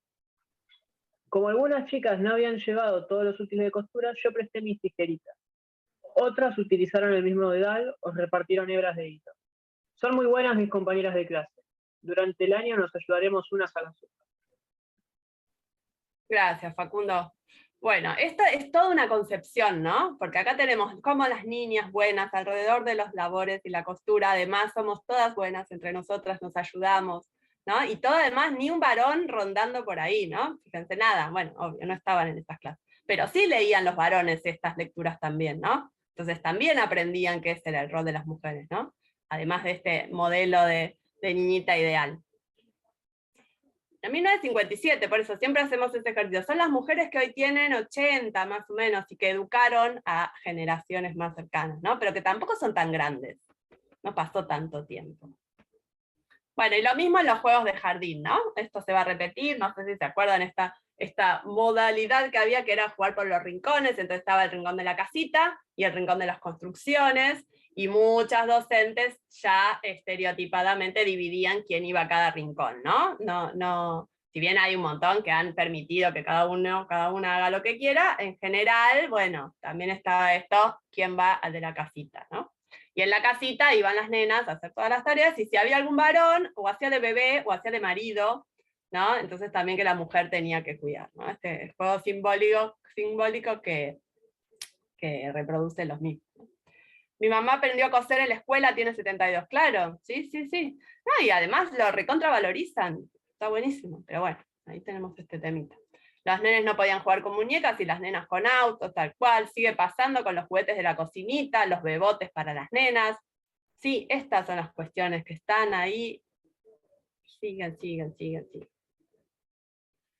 Y entra el consumo, ¿no? Porque además cuando el consumo se hace cargo de todo esto, lo entra a la escuela vigorosamente con sus grandes colores, y el rosa se transforma en fucsia furioso, y bueno, y además entra toda la cuestión que implica el consumo, ¿no? Y la desigualdad económica. ¿Quién tiene, quién no tiene, quién puede acceder, quién no, qué pasa con el que no puede acceder? Esperen que lea acá. Por todo esto es que es necesario entender la deuda histórica que existe con las feminidades. Muchas generaciones tuvieron el futuro condicionado. Todo esto no fue gratis y hoy en día sigue pagando las consecuencias con ello, tal cual. El inicial, los delantales, el rosa era para las nenas, el azul para los nenes, tal cual. Pero sí, es claro esta, ¿no? Esta reproducción así, y cómo a través del consumo esto se va a enfatizar. Miren, 15 segundos esta publicidad, que solo les digo que es de 1997, creo que es. Me callo y escucho. Bueno, chicas, voy a presentarles a vos. Mira qué linda mochila tiene. Sí, es de Barbie. Me gustaría tener una igual. Llegaron las mochilas y bolsos Barbie. Hay 4 modelos distintos para que vos elijas el que más te gusta. ¿Quién quiere sentarse con ella? Barbie te acompaña al colegio con una nueva línea de mochilas y bolsos. 15 segundos, ¿no? Con 15 segundos ya nos dijo de todo, 30. 30 segundos nos dijo de todo, ¿no? No sé ahí si encuentran algunos estereotipitos que brindan por ahí, algunos modelos de femineidades, algunas rubieces ahí estridentes, una docente que además pregunta quién se quiere sentar con ella, o sea, ¿no? Enfatiza el que tiene como derecho a tener amigas, todas queriendo, bueno. Esto es para mí, para hacer trabajo práctico, como, bueno, desarrollen lo que piensan con esto. Y no fue hace tanto, 1996, o sea, 20 años, un poquito más, o sea, bueno, no es hace tanto, y estos valores siguen estando, ¿no? Hoy a la mañana nos contaba una estudiante que tuvo la reunión de padres de su hija que va a la escuela, y que la maestra al principio de grado del año les pidió que no los manden, ni las manden con cosas ostentosas. Dejen la mochila de brillitos para otro momento, dejen la cartuchera con 3 pisos para otro momento, o sea, intentemos que en la escuela sea todo un poco menos ostentoso y que se marque menos digamos, más allá del poder económico, pero sí como si esto se pusiera en valor, ¿no? Porque por ahí la gente no es que tiene mucha plata, pero se desvive porque su hija tenga la mega mochila, ¿no? Y no es que tenga que ver con que tienen un montón de ingresos, sino que quieren cumplirle ese sueño, ¿no? Que la publicidad nos vende, porque ahí claramente se está transmitiendo eso, ¿no? Entonces, bueno, cómo de la escuela se puede generar otras prácticas de consumo también, ¿no? Y una reflexión en relación al consumo. Ella decía que como mamá le súper sorprendió y que en el grupo de familia generó algo muy lindo eso, ¿no? De ponerse a pensar en esas cosas. Bueno, entonces es una posibilidad que la escuela ahí, bueno, meta alguna palabra, aunque sea una posibilidad de mirar críticamente estas cuestiones, ¿no? Consumismo a través de los estereotipos y viceversa, Todos sabemos que las Barbies sí o sí hablan mucho de la feminidad, imponen eso, aunque cambiaron los modelos y hasta colores. Sí, ahora sacaron la Barbie transgénero. Pero bueno, porque seguramente hicieron un estudio de mercado que les redituó. Pero bueno, en otro momento no hubieran podido hacerlo, ahora se animan, celebramos que lo hagan, qué sé yo, no sé. Para pensarlo, pero bueno, tiene que ver con todo. Pero bueno, esa publicidad, porque es eso, no fue hace tanto, tiene además esta cuestión, ¿no? De la globalización, que no sabemos bien de dónde es, pero coincide con un montón de lugares. Pero bueno, para reflexionar esos temas. Y cómo lo mismo va a entrar en los juegos, ¿no? En el recreo, ya entró al aula con los útiles, entra en los recreos con toda esta producción también, ¿no? Bueno, los papeles de carta, que por lo menos en mi época eran furor, que había que intercambiarlo, pero andá a encontrar un varón, no existe los varones que tenían papeles de carta, estaba bien delimitado, qué cosas cada uno, qué figuritas para varones, qué figuritas para nenas, bueno, y los juegos mismos, ¿no? El elástico, la soga, qué permiso había para eso, para jugar conjuntamente. Y acá pasamos a las lecturas, ¿sí? Que esta es una panzada, por ahí algunas ya las vieron el año pasado, sacamos algunas para cortar porque hay un montón, porque ¿qué pasa? En la escuela te piden un libro de lectura, ¿no? Que si bien fueron cambiando a lo largo de los años, bueno, hubo varios que incluso se reeditaban, pero bueno, era el libro de lectura, había que llevarlo y con ese libro aprendías a leer todo el grado, no solo las nenas, sino las nenas y los varones. Y entonces encontramos 1950, un libro como este, ¿no? ¿Alguna se anima a leer La Semana de Mamá? Yo lo leo. Dale. La semana de mamá. El lunes lava la ropa, el martes remienda la ropa, el miércoles plancha la ropa, el jueves va a la feria, el viernes va de compras, el sábado sale de visita con papá, el domingo nos lleva a misa. Y hay unos dibujitos al lado de cada frase, como haciendo alusión a lavar la ropa, remendar la ropa, planchar, una bolsa de compras, una Biblia, una carterita para salir con el papá. Genial, Macarena, y buenísima tu descripción de las imágenes también, ¿no? Porque Bueno, es esto. Esta era la semana de mamá. Esta es la semana legitimada. Esta es la semana que queremos contarle a los niños y las niñas de cómo tiene que ser la semana de una madre, ¿no? No sé qué les pasa con esto, pero esto se ha leído mucho. Y 1950, o sea, al año siguiente, bueno, la mujer iba a tener su ley de voto. Pero lo mismo, no es de hace tanto.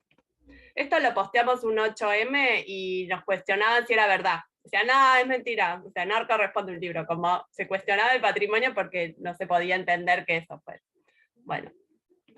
Mamá amasa la masa, papá fuma la pipa, tal cual, ¿no? Estas frases que fueron totalmente conformadoras de una idea de familia, ¿no?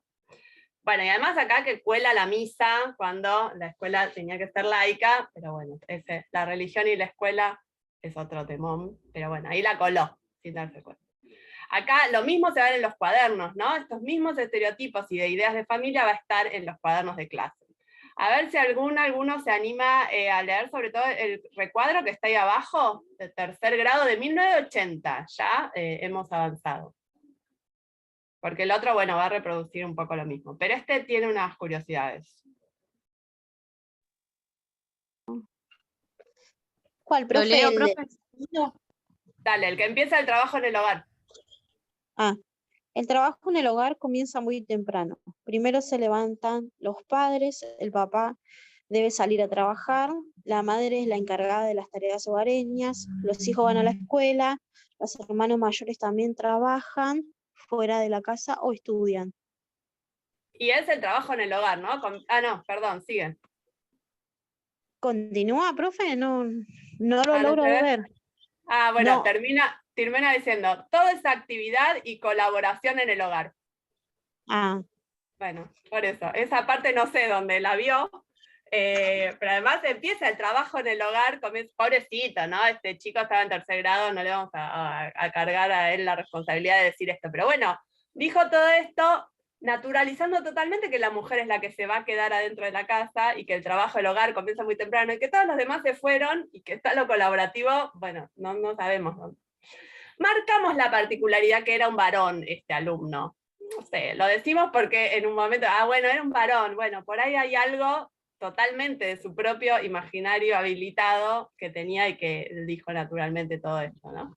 Pero bueno, por eso digo, corriéndolo a él y poniéndolo en el contexto es fuerte igual esto, ¿no? Como la idea de colaboración, que no. Es lo mismo del trabajo doméstico no reconocido, ¿no? Son estas cuestiones que ahora se están poniendo mucho más en juego, de bueno, o sea, ¿qué pasa con el cuidado y todo eso? ¿Cómo no se cobra? ¿Dónde se pone, no?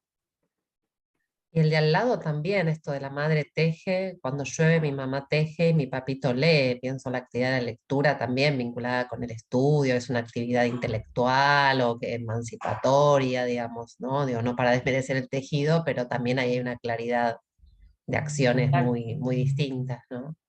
Total. Y ella elige jugar con la muñeca o estudiar como, bueno, como que cumple con lo esperado, ¿no? Y también reproduce una escena familiar típica, ¿no? Esa que vimos en la tele o en películas, donde está la mamá tejiendo y el papá leyendo el diario. Sí. Preguntan ahí, ¿es un dictado o copia o escritura propia? No, esa era escritura propia del niño. La consigna no me acuerdo si estaba o no, pero no respondía cuando nosotros miramos muchísimos cuadernos y es claro cuando están copiando o cuando era dictado, dice dictado claramente. Cuando yo era chica tenía 7 años con mi hermana de 9 años, cuidábamos a mi hermano que en ese tiempo tenía 3. Claro, otras dinámicas familiares de cuidado de organización que bueno, no se reflejaban en lo normal o lo esperable, ¿no? Lo mismo en estos años las familias de padre, madre separadas, los matrimonios separados, era totalmente mal visto, digamos. En esto tiene que ver qué era lo aceptable y lo que no, ¿no? Qué ideas se quería transmitir como las valoradas. Bueno, acá el clásico, ¿dónde se me va? El clásico del libro UPA, que esta la particularidad que tiene es que el libro salió al mercado en 1944, pero se siguió reeditando, o sea, se acababan, volvían a imprimirlo, y se vendía en los kioscos de revistas. Entonces, ¿qué pasaba? Vos te alfabetizaste con ese libro, fue tu libro, lo amaste, porque el libro tiene un apego emocional muy fuerte, y entonces creciste, te casaste, tuviste niñito, niñita, o no te casaste, no importa, tenés tus propios hijos, hijas, ves el libro UPA en el kiosco de revistas y se lo compras y lo llevas y decís, ay, qué lindo, aprender a estudiar con mi libro de lectura, pero lo abrís y siguen esas lecturas que estaban arraigadas en años anteriores, ¿no? Y entonces acá la tenemos a Elenita, una niña muy bonita y muy querida, porque lava, cocina, plancha, cose, barre, estudia, y todo lo hace con gusto y alegría. Nadie le cuestiona absolutamente nada a esta niña feliz que hace todas esas cosas, ¿no? Entonces, si no hay una visión crítica sobre esto y el material se sigue imprimiendo, las distintas generaciones fueron siguiendo leyendo esto, ¿no? Más que bueno el museo, me retiro, hoy cursamos temprano, dale, Alejandra, no hay problema. Bueno, el libro UPA, un clásico también, ahí, de ayer y hoy. Y acá tenemos otra indignante, muy, muy objetiva, la educadora del museo, pero bueno, 1967, el libro Campanita, ya votábamos las mujeres, los 60, igual acá había una dictadura, bueno, los contextos gubernamentales también, pero bueno, este libro quiere enseñar la S y elige. Susi es mimosa, Susi es sumisa, Susi es mimosa y sumisa. Si pensamos ahora, todas las palabras con S que hay en el mundo, en el hermoso universo literario, encontramos millones. Bueno, se eligieron estas. O casualidad, ¿no? Tengo una compañera que el padre no le permite que continúe la carrera. Según él, la mujer debe quedarse en la casa haciendo las tareas del hogar y no perder tiempo. Hoy no está cursando. Bueno, es una situación, ¿no? Para ver cómo acompañar, qué se puede hacer desde la escuela con estas situaciones, ¿no? Porque a veces nos podemos meter, bueno, otras no, pero bueno, ver qué se puede intentar. Por lo menos saberlo está bueno, ¿no? Digo, acá remetida, pero son estas situaciones, ¿no? Porque el derecho a la educación lo tenemos todos y todas. Bueno, para ver. Ahí dicen el sorprendente Susi, sí, lo de Susi es una ignominia. Bueno, y al lado, nada, otra poesía de 1962, que lo que va a hacer es esta emulación de la maestra y la segunda madre, ¿no? Claro, ahí está, comentar alguna profe para saber el curso. Está bueno, a ver si la podemos ayudar. ¡Ay, se me fue la pantalla! Ahí. Bueno, es una poesía, nada, es tan buena que no la he de olvidar, por algo le decimos la segunda mamá, ¿no? Bueno, este canto a la docencia como casi una cuestión religiosa va a estar mucho, ¿no? Y va a ser a la concepción de docentes también. Bueno, y acá muy importante, sale la ley del voto femenino, los libros peronistas que son muy jugosos para analizar de pe a pa porque tienen de todo, pero van a reflejar o van a representar y van a querer contar al mundo entero que las mujeres pueden votar. Y eso lo celebramos abiertamente, y entonces la lectura va a contar cómo estas niñas pueden jugar a que van a ser las ciudadanas del futuro, ¿no? Entonces juegan a la elección, bueno, es una diferencia, ¿no? Del lugar de las mujeres. Y ahí vemos arribita un cuaderno de 1983, las elecciones para que se vuelva la democracia, o sea que va a ganar Alfonsín, una niñita se dibuja votando, ¿no? Porque ya nació sabiendo que las mujeres van a votar, y entonces en su universo, en su imaginario está totalmente la posibilidad, bueno, ahora no porque era chiquita, pero iba a poder votar. Y ahí está volando en la urna porque no llega al piso. Pero bueno, está ahí. Nos parece muy simbólico, ¿no? También. Bueno, y acá lo mismo, pero esto volvemos otra vez un poquito atrás para mostrar también cómo en las épocas, también más en los 60, donde convivía Susi, pero con otras lecturas, como mi amigo Gregorio, que ahí Pau pone cara de que ha amado. Fue mío, fue Claro. mi libro, está acá en mi casa, ese libro está en mi casa. Ese libro duró también unos años porque yo creo que lo usé en el 81, 82. Claro, todavía. sí, se reeditaba porque era un hitazo. Tiene la tapa impresa el amigo Gregorio, que era como un leopardo. O Era como sí, un tigre, tigre. sí, un Y tigre. continuaba del otro lado, tuvo una cosa innovadora totalmente, o sea, es hermoso, la gente lo ama, pero a ver, léenos, Pau, lo que pasó, mi amigo Gregorio. La lecturita. Me hace acordar mucho porque siempre cuento de mi amigo Gregorio a las estudiantes que esto de la alfabetización con los grupos consonánticos y que aprendíamos determinadas letras y sílabas y demás, había una lectura con la F que se llamaba La Foca Coca, y cuando yo se la leía a mi mamá le decía La Foca Coca-Cola, digo, la globalización también, y no decía Coca-Cola en ningún lado, pero siempre tengo ese recuerdo de que cada lectura tenía una letra, como era en ese momento, ¿no? Entonces la foca era coca. los chicos quieren ir a chapotear en los charcos, en cambio las chicas quieren quedarse en casa calentitas al lado de la chimenea. En eso, qué rico olor de chocolate.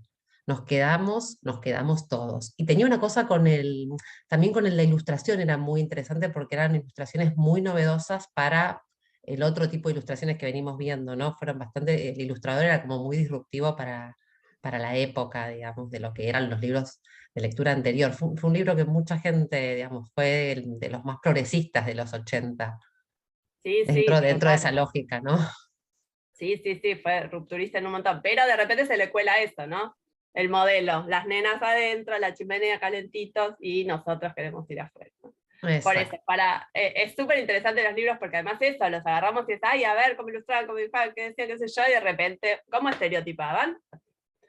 Bueno, y el otro, La dieta de la tía Natalia, nada, es un libro muy particular, porque además empezó a editarse en la dictadura, y encima había un condicionante que en la dictadura se les ocurrió que solo se podía alfabetizar con 13 letras. 5 vocales y 8 consonantes, ¿no? Si había que regular todo, también había que regular el lenguaje, y que no vuele nada de vuelo poético. Entonces, bueno, los autores inventaban estos delirios, pero también tenían algo, ¿no? Entonces, La dieta de la tía Natalia, Lola toma nota de la dieta, nada de pan, nada de polenta, nada de pimienta, nada de papas, nada de nada, ¿no? Ahí el mandato de belleza, de cuerpo, de flacura, las vemos ahí, miren lo que son, 2 palos de escoba con hombreras. Bueno, es esto, ¿no? Como naturalizamos las cosas por estas cuestiones, ¿no? Nadie se escandalizaba por lecturas así, pero está hermosas. Y este está buenísimo, como ruptura también, este es de los 80, Puntas de Pie se llama, y acá se plantean por lo menos la duda, ¿no? Está bien armado desde la perspectiva de género, podríamos decir, pero bueno, el personaje se pregunta esto, si la mamá puede pintar, manejar, y si el papá puede cambiar los pañales, cocinar. Bueno. Esto está en un libro que compila y hace todo un análisis de los libros de lectura, y ahí proponen, dice, bueno, sí, se cuestiona la duda, pero igual, o haces una cosa o haces la otra, o estás dentro del hogar o estás afuera, ¿no? Como, o ¿dónde te paras para hacer las cosas? Pero bueno, igual es una recontra innovación. Es interesante pensar cómo se intenta que eso que nos condicionaba de quedarnos en casa lo pensemos como algo lindo, como algo agradable y que nos convenía, sí, tal cual, que era conveniente para las mujeres estar en casa, ¿no? Cuidadas. Sí. Hola, profe, recién pudo conectarse Norberto. Sí, porque veníamos saturados, Norberto, bueno. Eso es el cupo masculino, muy bien. Se fue otro varón, vuelve otro varón. Bueno, este libro, Puntas de Pie, está buenísimo. Porque, nada, la ruptura, ¿no?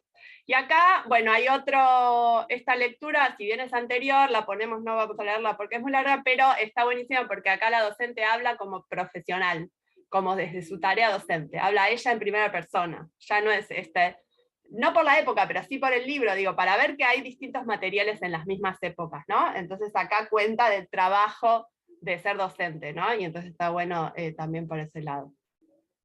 Y para contrastar y para poner en valor esta otra imagen de las docentes, ¿no? Si volvíamos a esa de 1920, 1956, de todas duritas, vestidas iguales con los delantales, bueno, también ahora, bueno, desde hace muchos años, esta concepción de que somos trabajadoras de la educación y que podemos manifestar por nuestros derechos, y que al ser mayoría mujeres encabezamos también las luchas, ¿no? En las calles. Entonces, bueno, estos modelos de docentes por suerte van cambiando. Y otro temón, bueno, estamos bien de tiempo porque siempre corremos, porque ven que cada tema abre a un montón, pero bueno, para que tengamos una línea, después ustedes pueden seguir profundizando. Es la historia, ¿no? Cómo aprendimos la historia de nuestro país. Y acá la marca patriarcal está de P a patria, todas las letras, justamente rondando alrededor de esto. Ahí tenemos una plancha de figuritas que ahora viene intervenida con estas líneas de colores, parece un Pollack de este autor que pinta, ¿sí? No sé si alguna llegó a comprar esas planchas de figuritas que se vendían en la librería y te pedían para el 25 de mayo los miembros de la primera junta. Por supuesto que María de Remedios del Valle no estaba ahí, nosotros lo pusimos a propósito como para, bueno, ¿por qué justamente, no? O venían en Villica en sí. ¿Por qué no estaban las mujeres que han sido también luchadoras por la independencia de la patria, ¿no? Bueno, había toda una intención justamente de invisibilizarlo. Además de que ella era afro, entonces afro-argentina, entonces su tez era morena, morocha, más tirando a negra, bueno, menos le iban a poner en ese lugar. Bueno, la reivindicamos, y ahora el contexto también, ¿no? O sea, por suerte tenemos otras aperturas, y ahora va a estar en los billetes con Belgrano ahí también, así que bueno, es muy importante, y es gracias a la lucha de las comunidades afrodescendientes que vienen peleando un montón por su visibilización y por su condición en este país como Argentina, ¿no? Ustedes también, Daniela, pensaba, digo, tienen todo un trabajo, ¿no? Con la cuestión afrodescendiente y con lo invisibilizado, con los sujetos, ¿no? Alguna línea del museo tenemos una está muestra vinculado. que, sí, que es Ausentes Presentes, que analizamos todo esto, cómo aparecieron indígenas y afrodescendientes en los libros de lectura. O sea, es todo otro encuentro, tenemos una muestra itinerante también.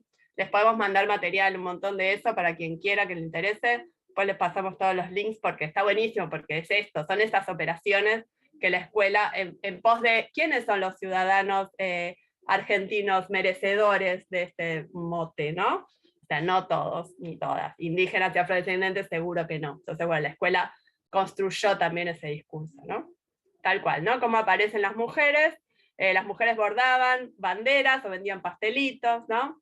Incluso, miren, ahí abajo está Mariquita Sánchez de Thompson, que sí aparecía en las figuritas, solo que la torcimos un poquito, pero aparecía porque ella es la que prestó la casa para que se cante el himno. O sea, su ser famosa en esta historia es porque prestó su casa.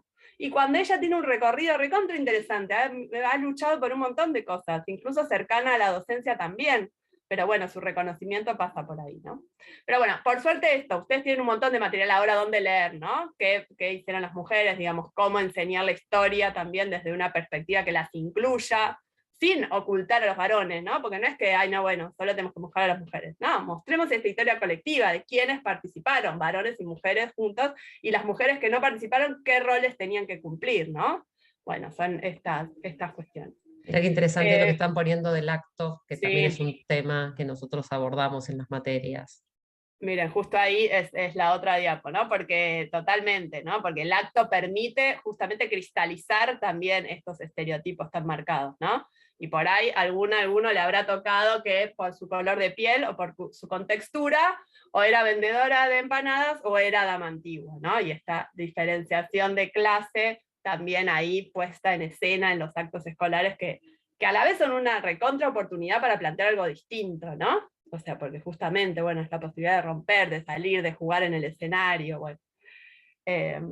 Sí, acá dicen, me encantaría que las efemérides en actos escolares incluyan estas miradas también el 25 de mayo. En la primaria de mis hijos el miércoles pasado me sentí en los 90, nenas de primer grado actuando de mulatas con la cara pintada. Yo no lo puedo creer, ¿sabés que me pasó lo mismo? Iba por la calle y viene caminando un papá con una nena, y yo la miraba de lejos, digo, no me digas que está pintada, y sí, o sea, corcho quemado.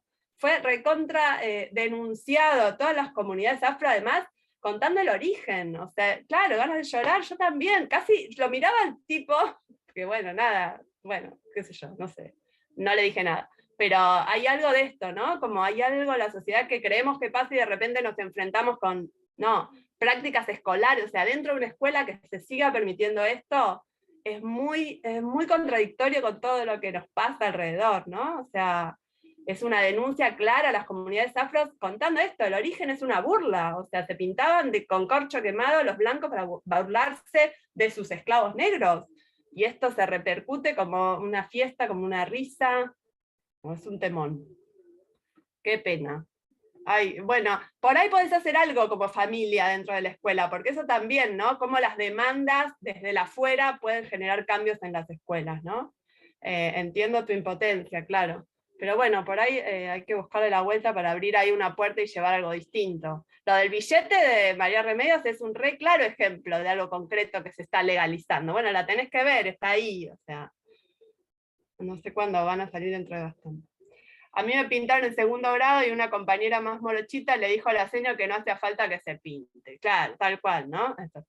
Y además lo que cuentan también en un montón de encuentros, quienes tenían tez más oscura y hacían de blancos, nunca se pintaron de blancos. O sea, bueno, pocas veces les tocaba de blanco, ¿no? Pero igual, este gesto de el oscuro se pinta de blanco no existe, porque no era por ahí la cosa. Bueno, temones, por eso. Bueno, y acá, a ver la hora, sí, estamos bien, bueno, justo, corro.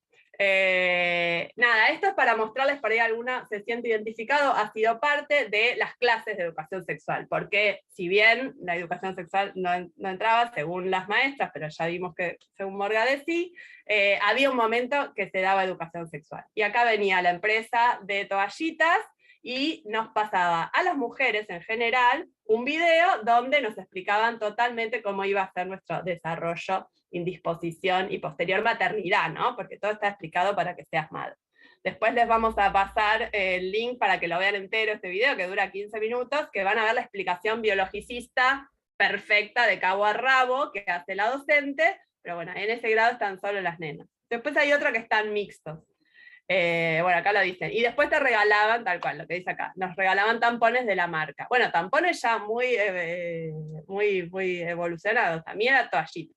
Se pedía permiso a los padres para poder recibir esas clases. Bueno, sí, incluso nos contaron, se ponían afiches para que nadie vea lo que estaba pasando ahí, ¿no? O sea, esta cosa del tabú total. Y que los varones no escuchen, como si los varones no tuvieran que saberlo, justamente. Bueno, por suerte la ESI obviamente que va a traer muchas luces a esto, pero bueno, somos muchas generaciones que nos educamos con este temita así tan explicado. Y acá, yendo a la ESI específico, la ESI también tiene su historia y también tiene sus replanteos, ¿no? Estas son las primeras láminas que largó el Programa Nacional de Educación Sexual, que se siguen usando en bastantes escuelas. Nos dicen que a las docentes les favorece, les facilita un montón, porque están nombradas las partes del cuerpo, y entonces sirve para iniciar los temas y para empezar a hablar. Pero bueno, si ponemos un poquito de mirada crítica, están un poquito estereotipados, ¿no? Esos cuerpos ahí, son blancos, son flaquitos, son rubiecitos, ¿no? Hay como una cosa ahí. Que el mismo programa se viene repensando, ¿no? Y esto es lo bueno también, porque la ESI nos interpela tanto subjetivamente a cada uno y cada una de nosotros, que el mismo programa, bueno, va generando justamente otros materiales para poder trabajar los temas en la escuela. Recomendadísimo los que sacó el año pasado, que es esta colección que está ahí abajo, la colección de Derechos Humanos, Género y ESI, por ahí ya la vieron, o bueno, ahí la encuentran en la página del programa, que está en la página del Ministerio de Educación de Nación. Los descargos, los cuadernillos están buenísimos, tienen mucho contenido teórico, pero también cosas prácticas, así que está bueno. Las consecuencias no tenían que verlo y no tienen idea de cómo es, desconocen responsabilidades del video de educación sexual, claro, total. A nosotros nos pasó eso de poner afiches para que no vean y escuchen los varones en el vidrio de la puerta, ¿no? Esto te queda marcado a fuego ahí, de qué es lo habilitado y lo que no. Bueno, y aquí les voy a poner para que escuchen la voz de Wendy. Wendy es esta docente que la vemos en la izquierda. Wendy falleció en 1994, pero bueno, o sea, falleció antes de que exista la ley de identidad de género, pero ella quería ser docente y ella se animó a estudiar en el profesorado, ¿no? Pero bueno, escuchen en la voz de ella qué le pasaba en el profesorado. Secundaria y quería seguir estudiando. Decidí estudiar pedagogía porque me gustan los chicos, me gusta en sí la carrera. Ya era travesti.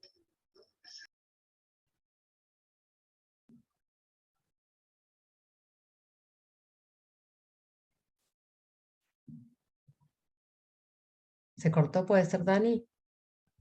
Una chica normal, de jean, una campera, camisa, buzos. Ella tenía el cabello rubio, iba maquillada, ya había cambios. Pero tuviste que dejar. Claro, porque tuve que decidir en mi vida o ser docente y vivir siempre así como un hombre, con el nombre, o vivir como lo que soy ahora, una mujer. Entonces, yo me siento mujer, por eso vivo así, por eso estoy así. Bueno, no sé si se escucha muy bien, hemos tratado de que salga bien, igual después no se los voy a pasar, pero bueno, es la voz de alguien que no pudo gozar de los derechos de la ley de identidad de género y tuvo que elegir, o mantenía su propia identidad de género, que era ser mujer y vestirse de mujer y vivir su vida así y ser docente con su apariencia de mujer, o bueno, o tenía que ser varón y ser docente varón, que no era su propia identidad. Y bueno, sí, se escuchó muy poco. Sí, hicimos, pero bueno, se los voy a pasar para que lo escuchen bien. Es muy conmovedor porque, nada, son las derivas, ¿no? Que pasó con estas personas que, bueno, no pudieron ejercer su derecho. Lo lindo que ella cuenta ahí, que esto lo cuentan las compañeras del Archivo de la Memoria Trans, que están justamente trabajando para reconstruir, ¿no?, la historia de un colectivo totalmente marginado, invisibilizado y marcado a fuego. Que los chicos y las chicas, porque llegó a hacer las prácticas, y entonces cuenta que los chicos y las chicas le decían seño, o sea, no les tenían que explicar a ellos qué pasaba o quién era, qué sé yo.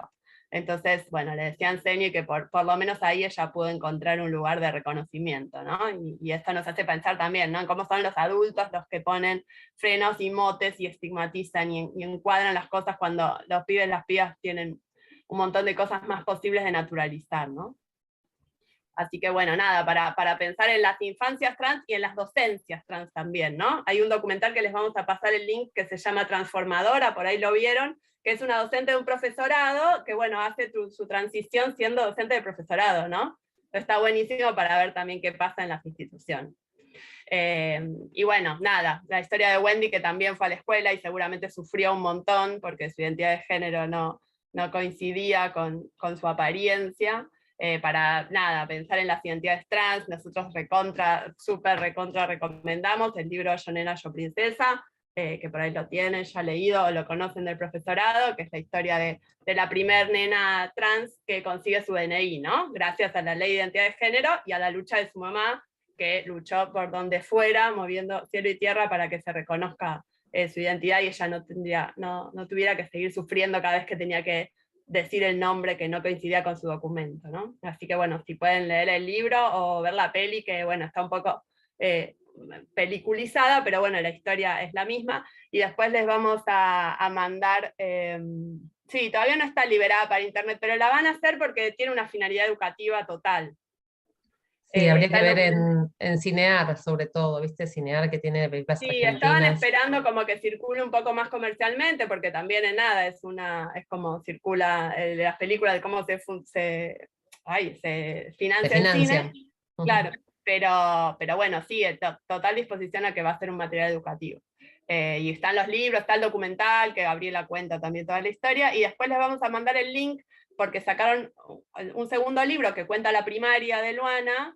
Hay unas cartas, y hay una carta de la docente de Luana, cuando la tuvo en primero y segundo grado. Entonces es re interesante porque ella cuenta como docente cuál fue la experiencia de trabajar con Luana, ¿no? Bueno, y todo lo que movilizó. Así que nada, esto es como también la ESI ahí medio pendiente con este tema, ¿no? Hay todas unas cuestiones ahí de cómo se muestran las infancias trans, en estas láminas no aparecen, entonces, bueno, ¿qué trabajo hay que seguir haciendo ahí? Y dentro de las aulas o las salas, bueno, ustedes con qué infancia se van a encontrar, ¿no? Y esta apertura, bueno, la escuela tiene que albergar y posibilitar que todas las identidades sean libres y puedan vivir en la escuela así, ¿no? Entonces, bueno, vamos como por ese camino, aportando lo que podamos. Y nada, siempre cerramos con esta imagen, que es de una de nuestras muestras temporarias, que nada, es un pibe de secundaria que vinieron, y ahí lo vemos escribiendo con la tintero, la pluma, y sus uñas pintadas hermosamente, que nos encantó como muestra de los cambios generacionales, ¿no? También. Así que bueno, por este lado, cumpliendo el horario, voy a dejar de compartir.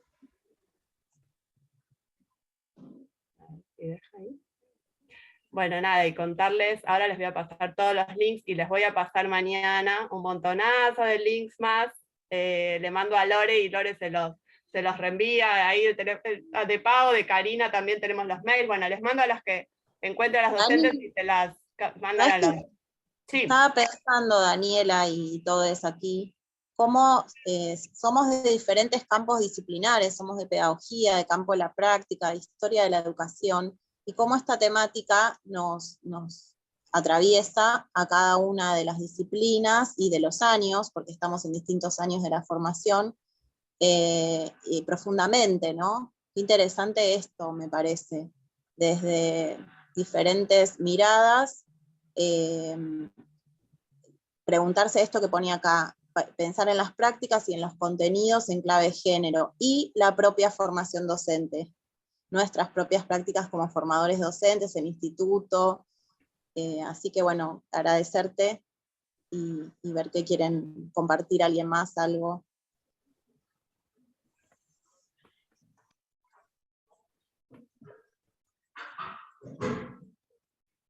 Ay, perdón, a mí se me trabó toda la compu, estoy ahí, pero... No, te vemos, te vemos. No, y estoy buscando acá unos links para dejarles el contacto del museo, pero bueno, si alguien quiere decir algo, obviamente... Claro. ¿Algún estudiante? Ahí agradecen. Muy valioso. Creo que también nos quedamos pensando mucho, ¿no? Sí, porque además es un vertiginoso que yo tiro en pos del tiempo que entre todo y qué sé yo, y por ahí es esto, ¿no?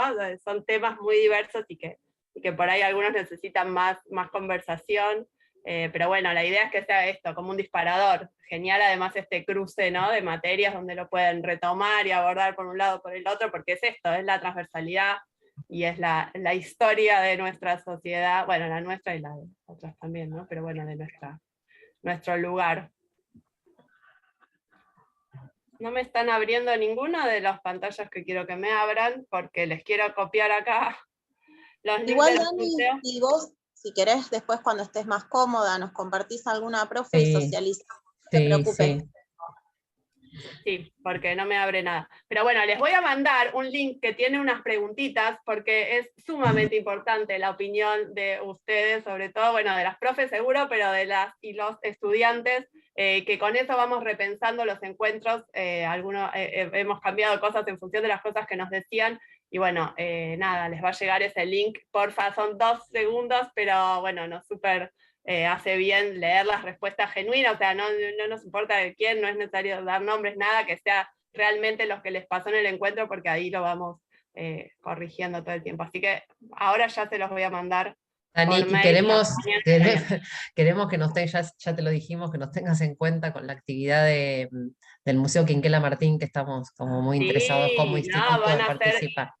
Invitadísimos ya de las fechas desde el 10 de septiembre o del 3 hasta la Noche de los Museos, que es a fin de octubre. O sea que van a tener ahí 2 meses, vamos a hacer visitas guiadas nosotros, y de última, si no se puede coordinar, el museo ese está abierto los fines de semana, o sea, está buenísimo porque tiene posibilidad de que vayan. Así que sí, obvio, van a estar más que invitadas. Genial. Bueno, y hago eso, les mando todos los links mañana porque si no ahora se me cruza todo.